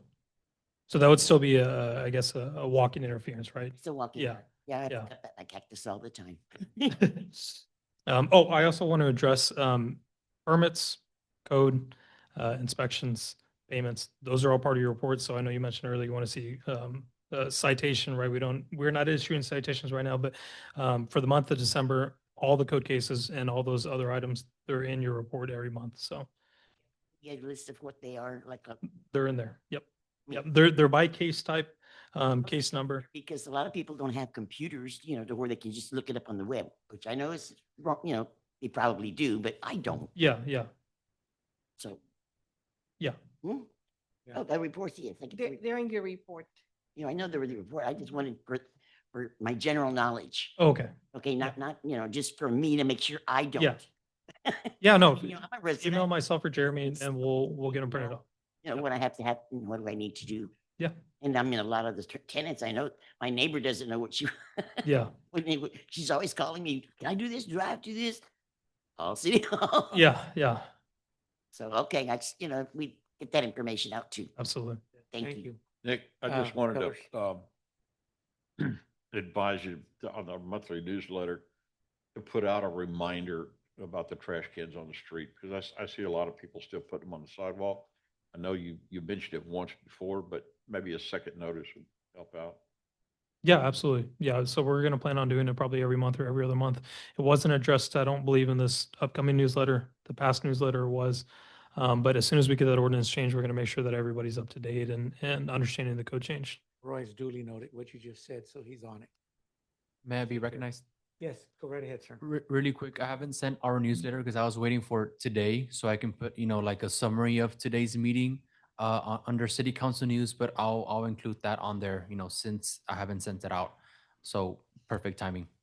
Perfect. Yes. And Nick, I'm glad to see that there's been a significant increase in activity. You closed out 44 cases, which is a substantial rise compared to 11 cases during this period last year. Yeah. It's a big, significant jump. This increase reflects both growing community engagement and our commitment to insurance compliance across the city. So kudos, Brad. Good job. Yeah, Jeremy's done a great job. If you do look at that front page of your report, you'll see total cases for the year of 2025. Jeremy closed out 520 cases or had 520 total, compared to 2024 where there was 231. So over double the amount of cases. Mayor, be recognized? Yes, sir, Mr. Hernandez. So that's a great point. Mr. Lisea, who spoke earlier, and every time he comes to speak, always likes to bring up that he has been selected for his code compliance. And so I like to see that we've had over 500 cases. So that doesn't sound like selective, right? I know that when you receive those citations, it feels, like you got selected, because even council person here, Molly got one, Councilman Jack Burton got one. Did you get one too? So like council's getting them too, right? So it's not being selective, right? So We're not exempt. great job. I just thought I'd say that. Good point, Councilman Hernandez. Great. Anything else? Well, another great job by our department. Thank you so much for your hard work.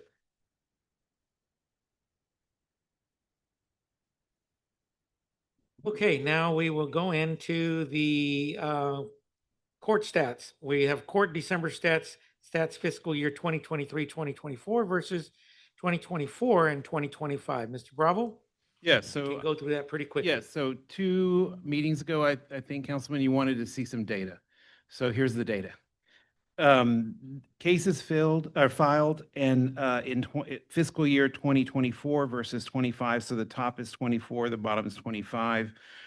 To the right, there is the first quarter of 2026, which is the last last calendar quarter of 2025.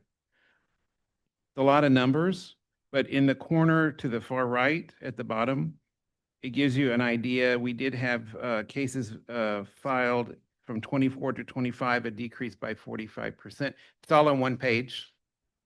If you're looking for it, it looks like this. Right here. It's right after the information that Nick went over. I'll let you catch up. Councilman Eversole, it looks like this. It came right after Nick's report and Jeremy's report.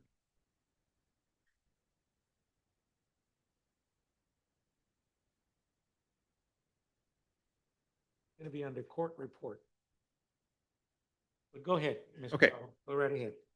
So cases filed in 24 versus 25 fiscal year, it went down by 45%. And you can see how the court's gone down as well, about 46%. So on average, the first quarter or the last calendar year of 2025 is the first fiscal quarter of 2026. So we compared that as well. There was a decrease. Cases filed decreased initially 19%. And then in the quarter that we just finished, it went down another 58%. So this is really a decline over time.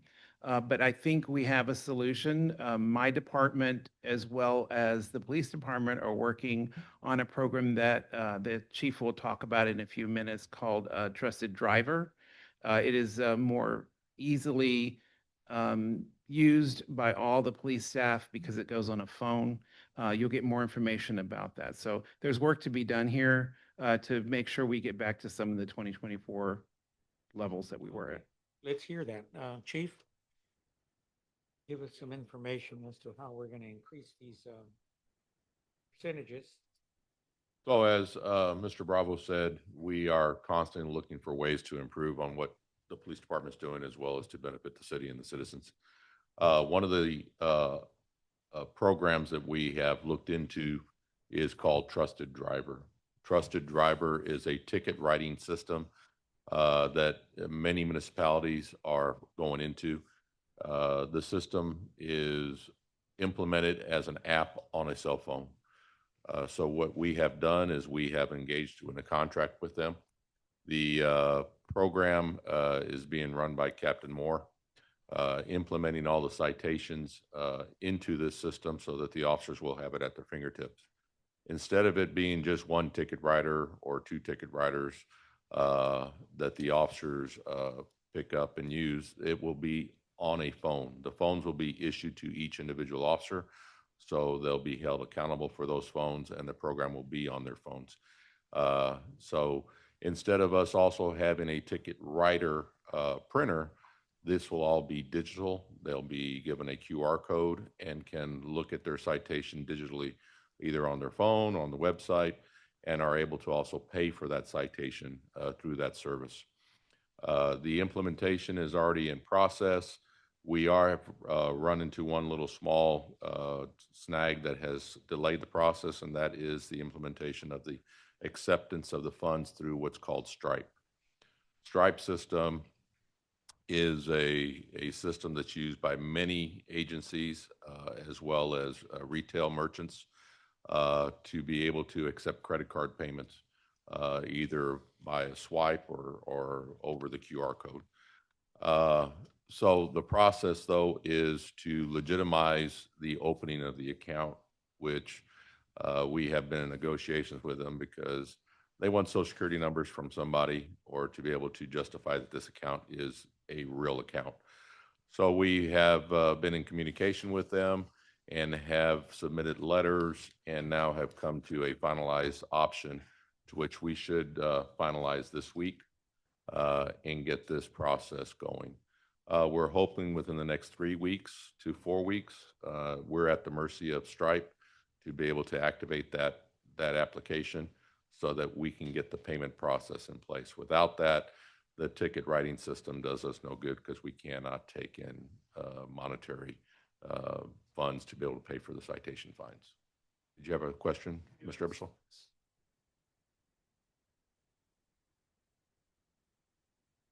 I think I use Stripe and somebody has to pay a credit card fee, right? I'll defer to Mr. Bravo on that because I haven't been involved in that aspect. That's Yeah, on. the QR code has a fee in it that associates that. We don't pay for that. So it's going to go to the customer. You go to the is customer only gonna and be- it's part of the monetary money that the Trusted Drivers company gets is by Okay. using that QR code. So it's built into that. They also can go to our website and negotiate to come see us and do And pay that payments and way. other things. It just as we always have done. Sure. But if you get a ticket and you want to pay it right then, you can do it once we launch. Awesome. So this system is very robust to the point that it even allows my officers to be able to write misdemeanor citations through it. We have a situation where the Bexar County District Attorney's Office does not take misdemeanor offenses for example, like possession of marijuana. So even if we transport our arrestee down to the jail, we put them in the front door, they walk them out the back door. They don't keep them. So this allows us to save time in this aspect where the officers can now write what's called a cite and release. It's actually an arrest.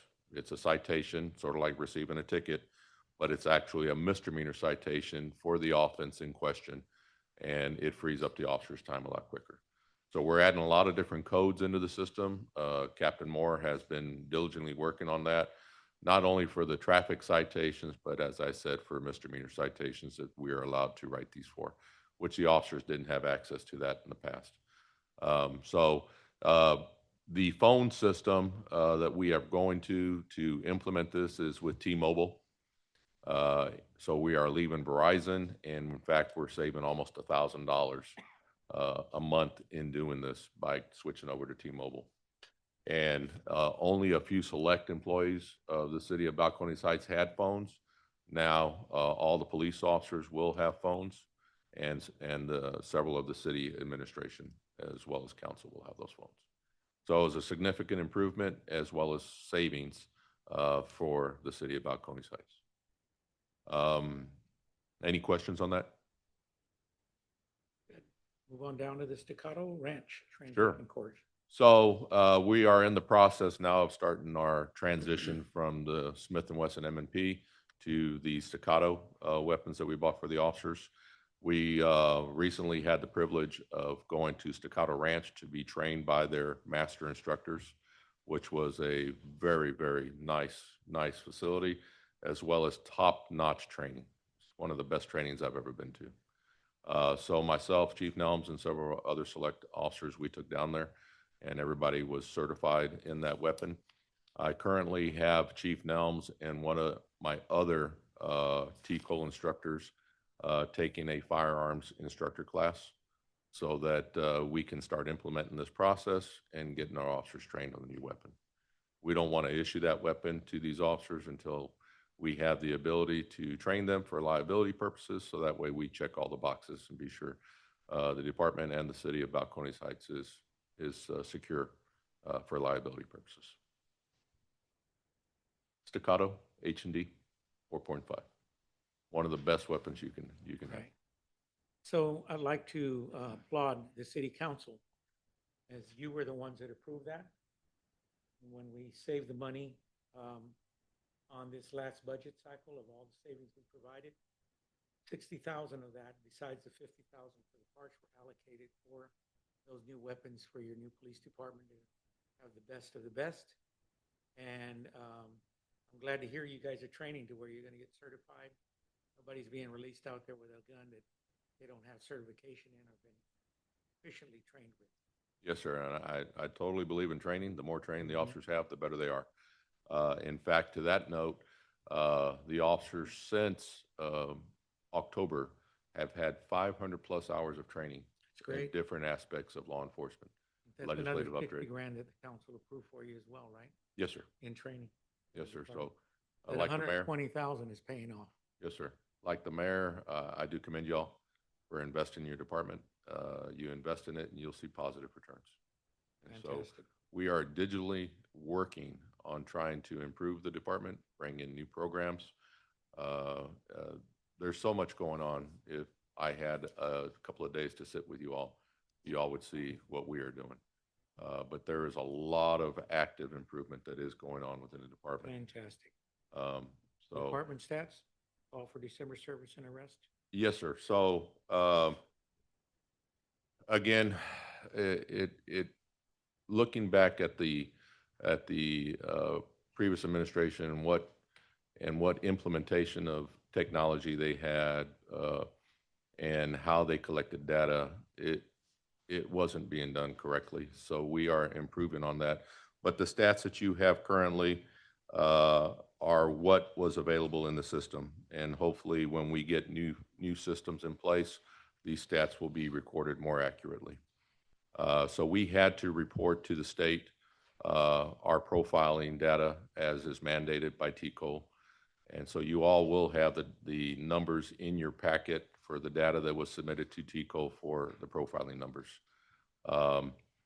Again, it was how they had things set up. So in my opinion, the numbers aren't accurate as they should be, but we're taking steps to correct that for this coming year. Okay, we look forward to that. Driver's Education Program, TML, all officers over a period of days. Racial profiling report. The racial profiling report I just spoke about. Okay. So it would be so nice if I had a driving track to take my officers to and actually provide them with hands-on experience on how to operate in emergency situations. So we don't have that ability as of yet, but hopefully we'll get there at some point. So the best thing that I could do is TML offered a free class to law enforcement for safe driving. So we have split the department up on 2 different days and sent them down to Schertz, where the course was offered, instructional course on how to operate properly. Great. And I think that's it, right? Yes, Pretty sir. much on your department? Yes, sir. Thank you for all you've done for our city, Chief, and getting us moving, transitioning forward. I'm glad to see one thing that I noticed. I may, counsel, if you look on your police department, December 2025 totals, you have a total of offers initiated 389, dispatch calls 458, total calls for service 786. But if you look under the warnings, you have 133 warnings, and you have citations issued at about 80. I think if that's correct, because I wrote over it. What that tells me, based on my experience, is that your officers are implementing proper community policing.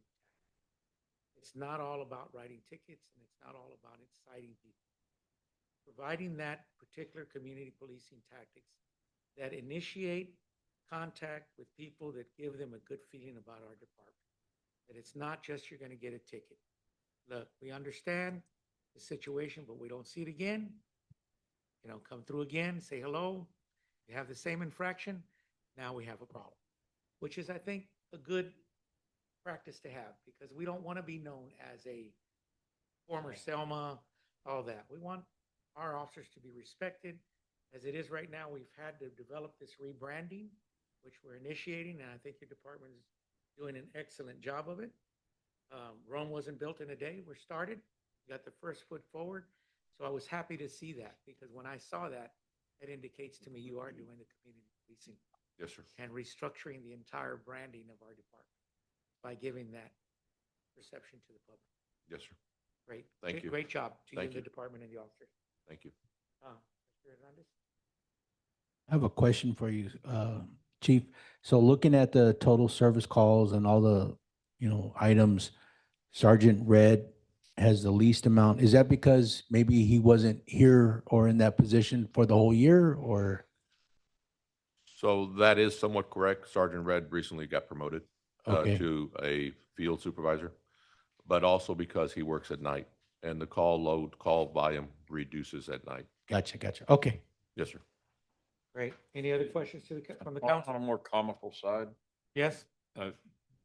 all your training that your officers do they differentiate the difference between an acorn and a gunshot?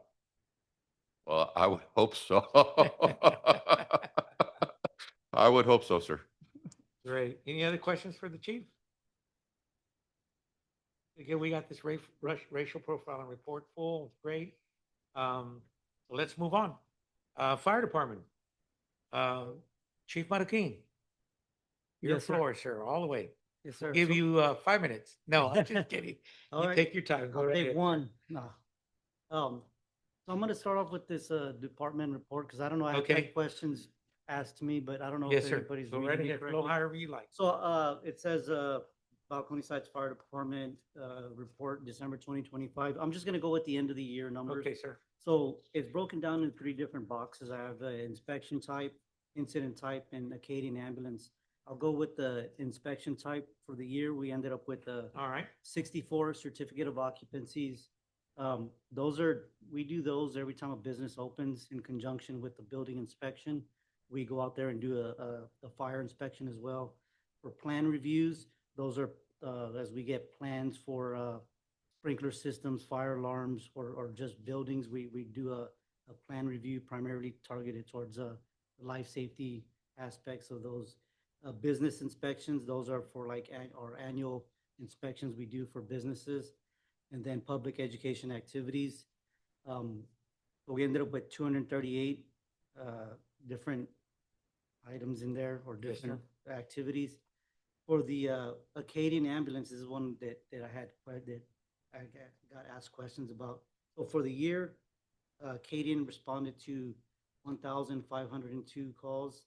The non-compliant calls are the ones that they respond, that their time is greater than 10 minutes and 30 seconds.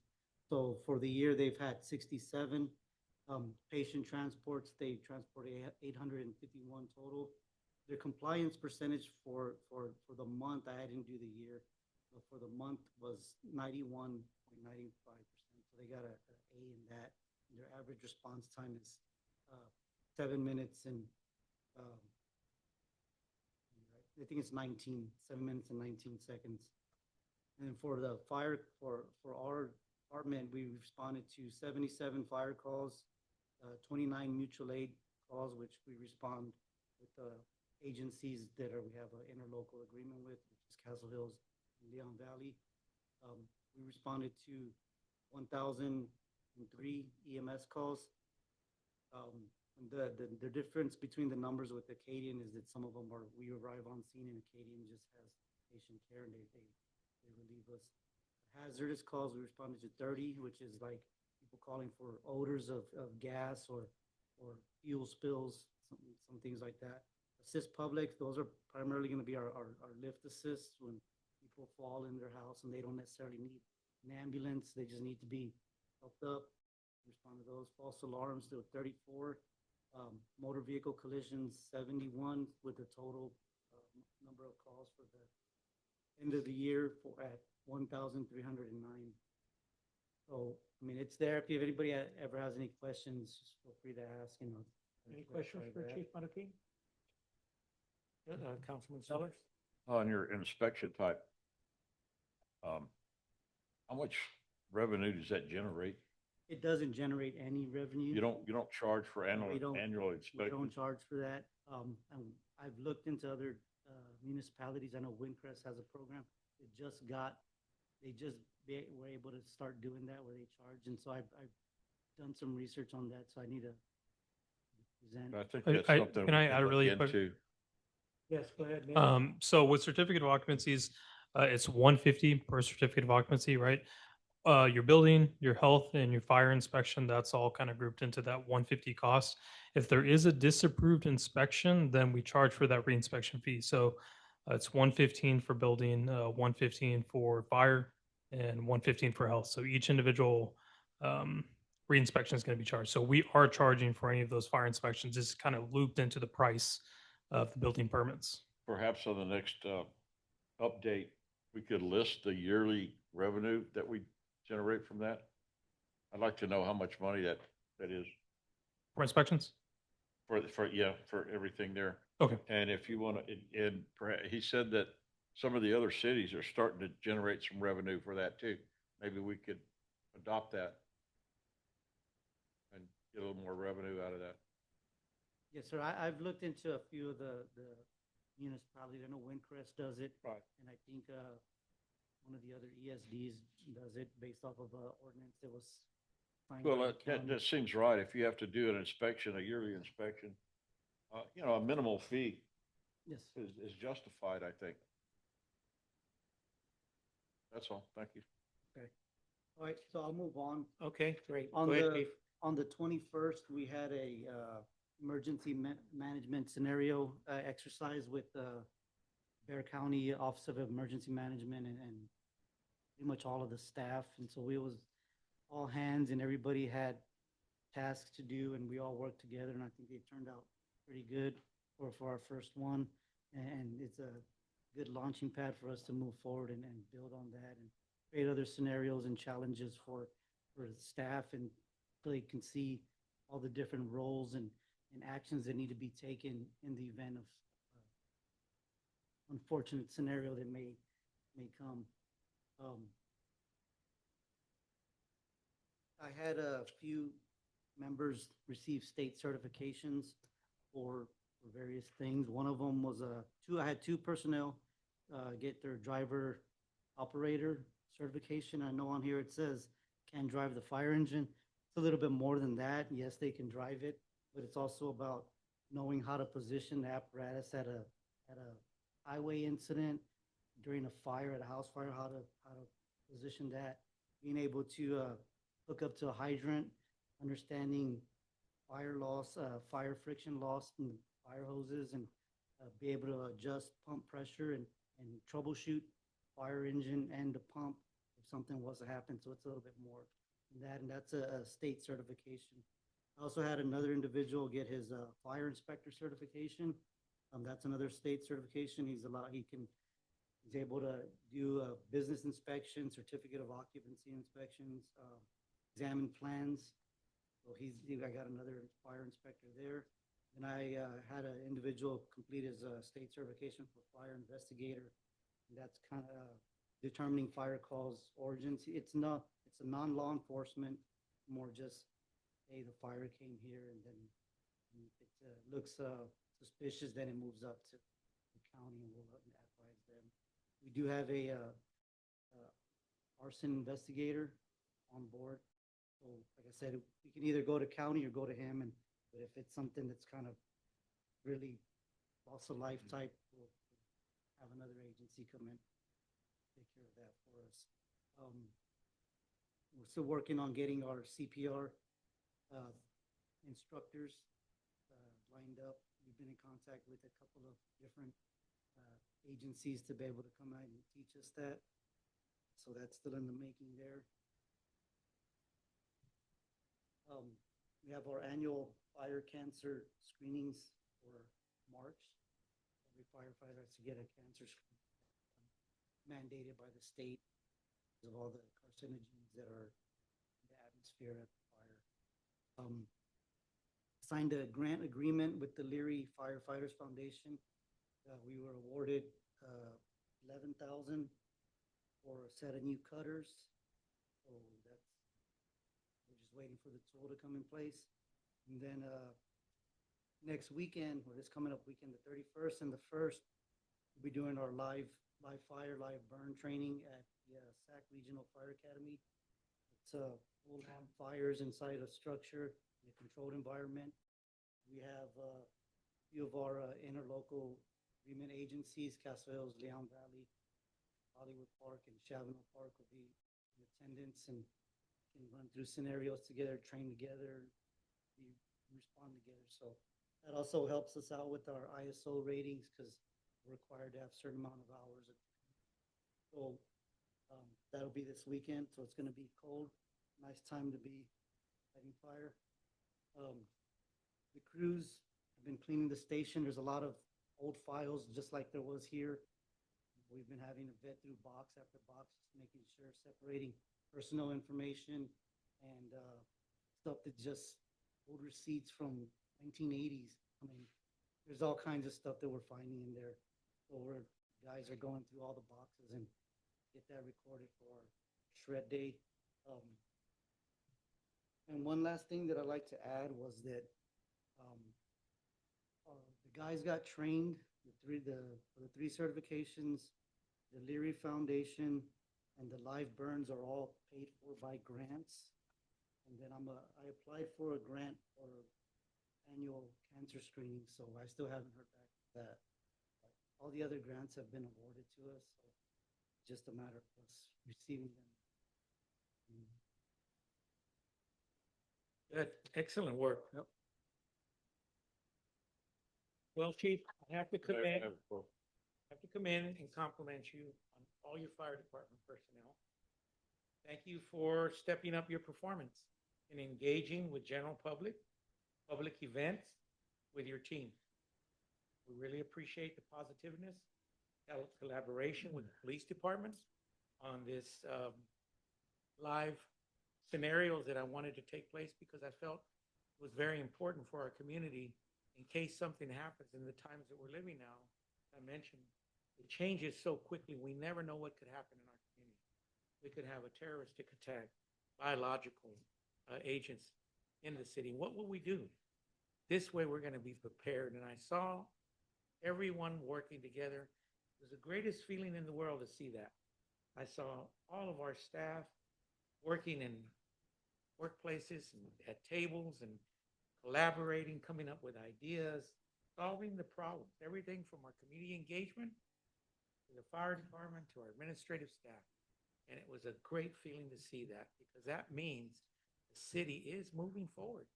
And you guys are really providing what the city not only is paying you for, but you're doing it by pride, taking your own personal pride in moving the city to a good, positive direction. So thank you again. Thank you very much. Mayor, Good job. can I ask a question? Yes, go right ahead. Just for general knowledge. Your fire truck drivers, do they require a chauffeur's license or a CDL? Okay, so we'll go move on now real quickly to get everybody out. Announcements and comments and requests. Any announcement, comments by the mayor, council members?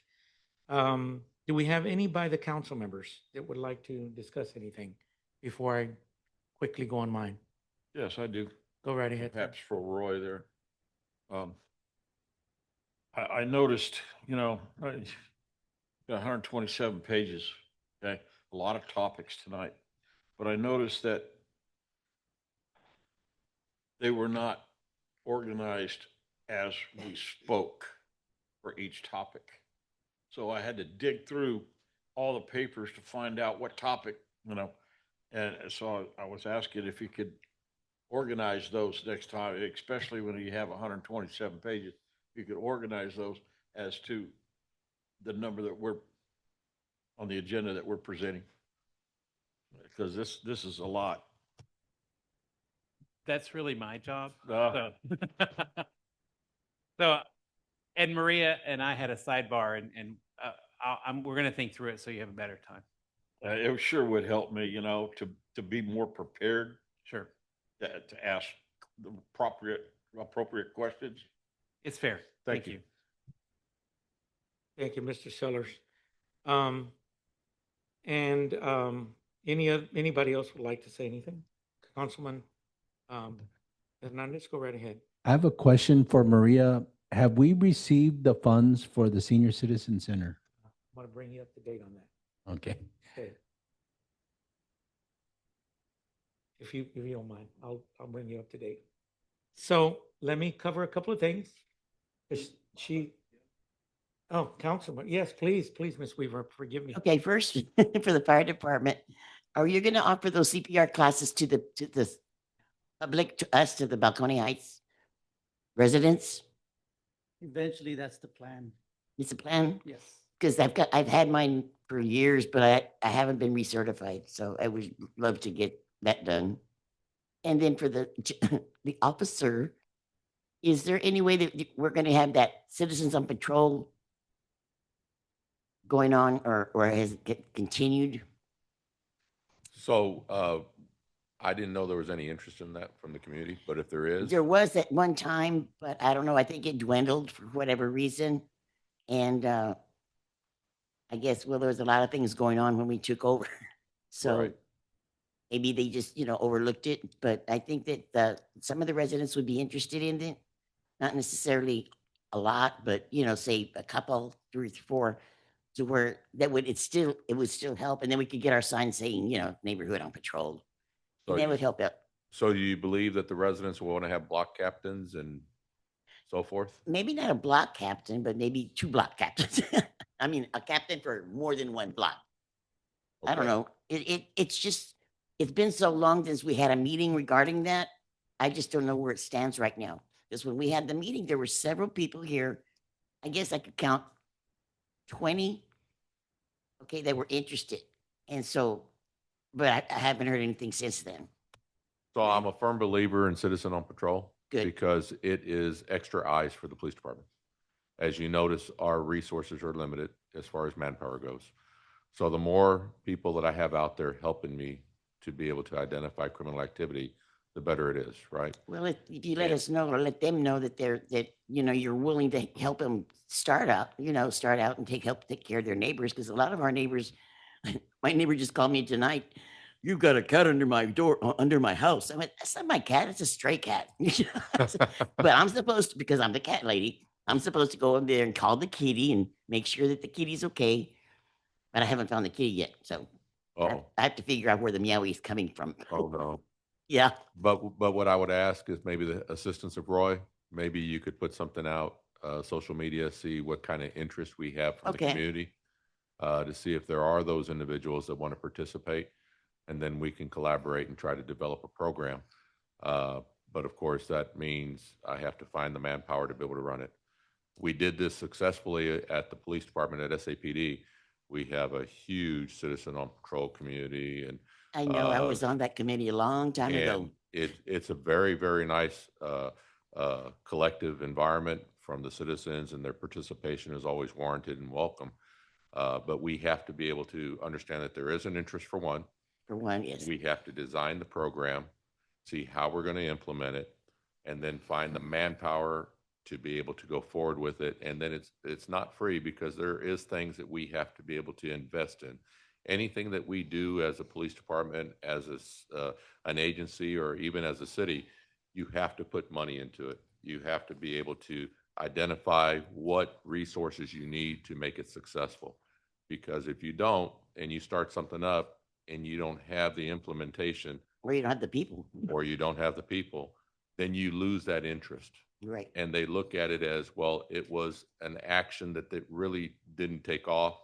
And then you get to where people don't want to get involved anymore. So I'd like to understand the interest. I'd like to understand how many people we're speaking of, design a program. Then I have to figure out how to get the manpower to run it and implement it, and then see how we can go forward from there. Okay, I think we could put it in, could we put it in one of the monthly bulletins? Sure. You know, sign up for I think the, we could add that in there and this. see who's with the report. interested in. It can go out Going this month. So it'll go out this month. Now, we did, just so everyone's knowledge, historical knowledge, I have institutional knowledge from being here so long. We had a neighborhood watch program, very active. And I was one of the block captains at the time, and then my neighbor across the street, Ms. Bryant, was the one that would run that particular. So we just need somebody that would take charge of that, because we do have that designation. And some of the funds that we utilize were under the Child Safety Fund. We're able to tap into some of those funds because it provided safety for the children and it met the requirements statutorily to use those funds. And then we had donations from different corporations. Again, going into the philanthropic sector of it, we can approach some of these businesses to help fund it and get it started. So I did provide Chief John Ahar in the very beginning of my term a bunch of paperwork on that. I did some research on it, brought it to his attention, and he had it somewhere in a folder, but he never institutionalized it. But we could do that, Molly, put it in a newsletter. At and least see how it let's get bites. started, yeah, to find Okay. out who's interested. All right, I see everybody's ready to go, so I'm going to go quickly. First of all, let me bring you up to date very quickly on the grant, because that's something that Councilman Hernandez just asked about. We, as of the January 23rd, 2026, I'm going to read to you the 26 Community Project Funding Balcones Heights Senior Center Balcones Heights Senior Center renovation. Good afternoon. I hope you enjoyed the holidays and that your year is off to a great start. I'm reaching out to share some exciting news regarding the community project funding request Congressman Castro is sponsoring in 2026 appropriation bills on behalf of the city of Balcones Heights. Yesterday, which would have been the 22nd, the House voted to advance an appropriations package, which includes funding Balcones Heights senior citizen renovation. The Senate will likely vote on the spending package this week, then send it to the president to sign into law. We will continue to provide you with updates as things move along. I would like to ask you that you keep our office in mind as you prepare any press releases or events to celebrate the awards in the future. My colleagues on our communication team would be happy to contribute and amplify your announcements to the San Antonio community. We look forward to sharing more soon. Thank you. Best, Gabriel Peña, Senior Legislative Correspondent, Office of U.S. Representative Joaquin Castro. So we got it. We got the funds. They're coming in soon. And our senior citizens finally will be getting it started. And that answers the question. So thanks to the council for support. That's something that Roger and I worked on, wrote that grant, and it got through. We're just happy for getting whatever they're going to give us. So yeah, it's going to be good. All right, good deal. So next thing. Mayor? Oh, go ahead. No, go ahead, sir. No, please go ahead. I'd like to make a motion to adjourn. Oh, wait, let me finish this real quick. Let me finish this. I knew that was coming, but I just want to make comments that the city will, this is something that I have set out as objectives for our city, and I already see it happening. So I'm so glad that we're doing this. It's the only difference is there's going to be a performance dashboard. It's going to be placed on the city website. So there's three things that I'm wanting for the city to move forward with, and that is in our economic development. I want to pursue the council an aggressive phased economic development strategy to grow and attract businesses, including the establishment of that new opportunity zone we talked about. And that's a zone that's going to be providing opportunities for investors to put money in the capital gains money into this community. Two, I want to focus on positioning the city as one of the safest suburban communities using publicly shared benchmark data, which we did tonight. We saw some of that data tonight, and we want to be the safest community in Bexar County. The third is going to support everything we're doing so that we can monitor in real time of how each department is performing. And that is going to be to support a data-driven city hall, including the implementation of a performance dashboard to track results, measure outcomes, and promote transparency and accountability to the citizens of Balcones Heights. So there'll be no more questions. I wonder what the departments are doing. You proved it today by your actions and showing how every one of you have performed above and beyond what we're being asked to do. And we thank you for that. Now, all this is going to do is just track it for the citizens so they can see it in real time on a dashboard. And so it just gives you that much more initiative to keep it going. So thank you so much. With that, I'll close. I'll accept that motion for. I second. To go ahead and close it out, the meeting. Thank you, Mr. Sellers. All in favor? Aye. No nays? Aye. Okay, thank you very much. Y'all have a nice, safe evening. Thank you. The time, sir, is going to be 9:48 p.m.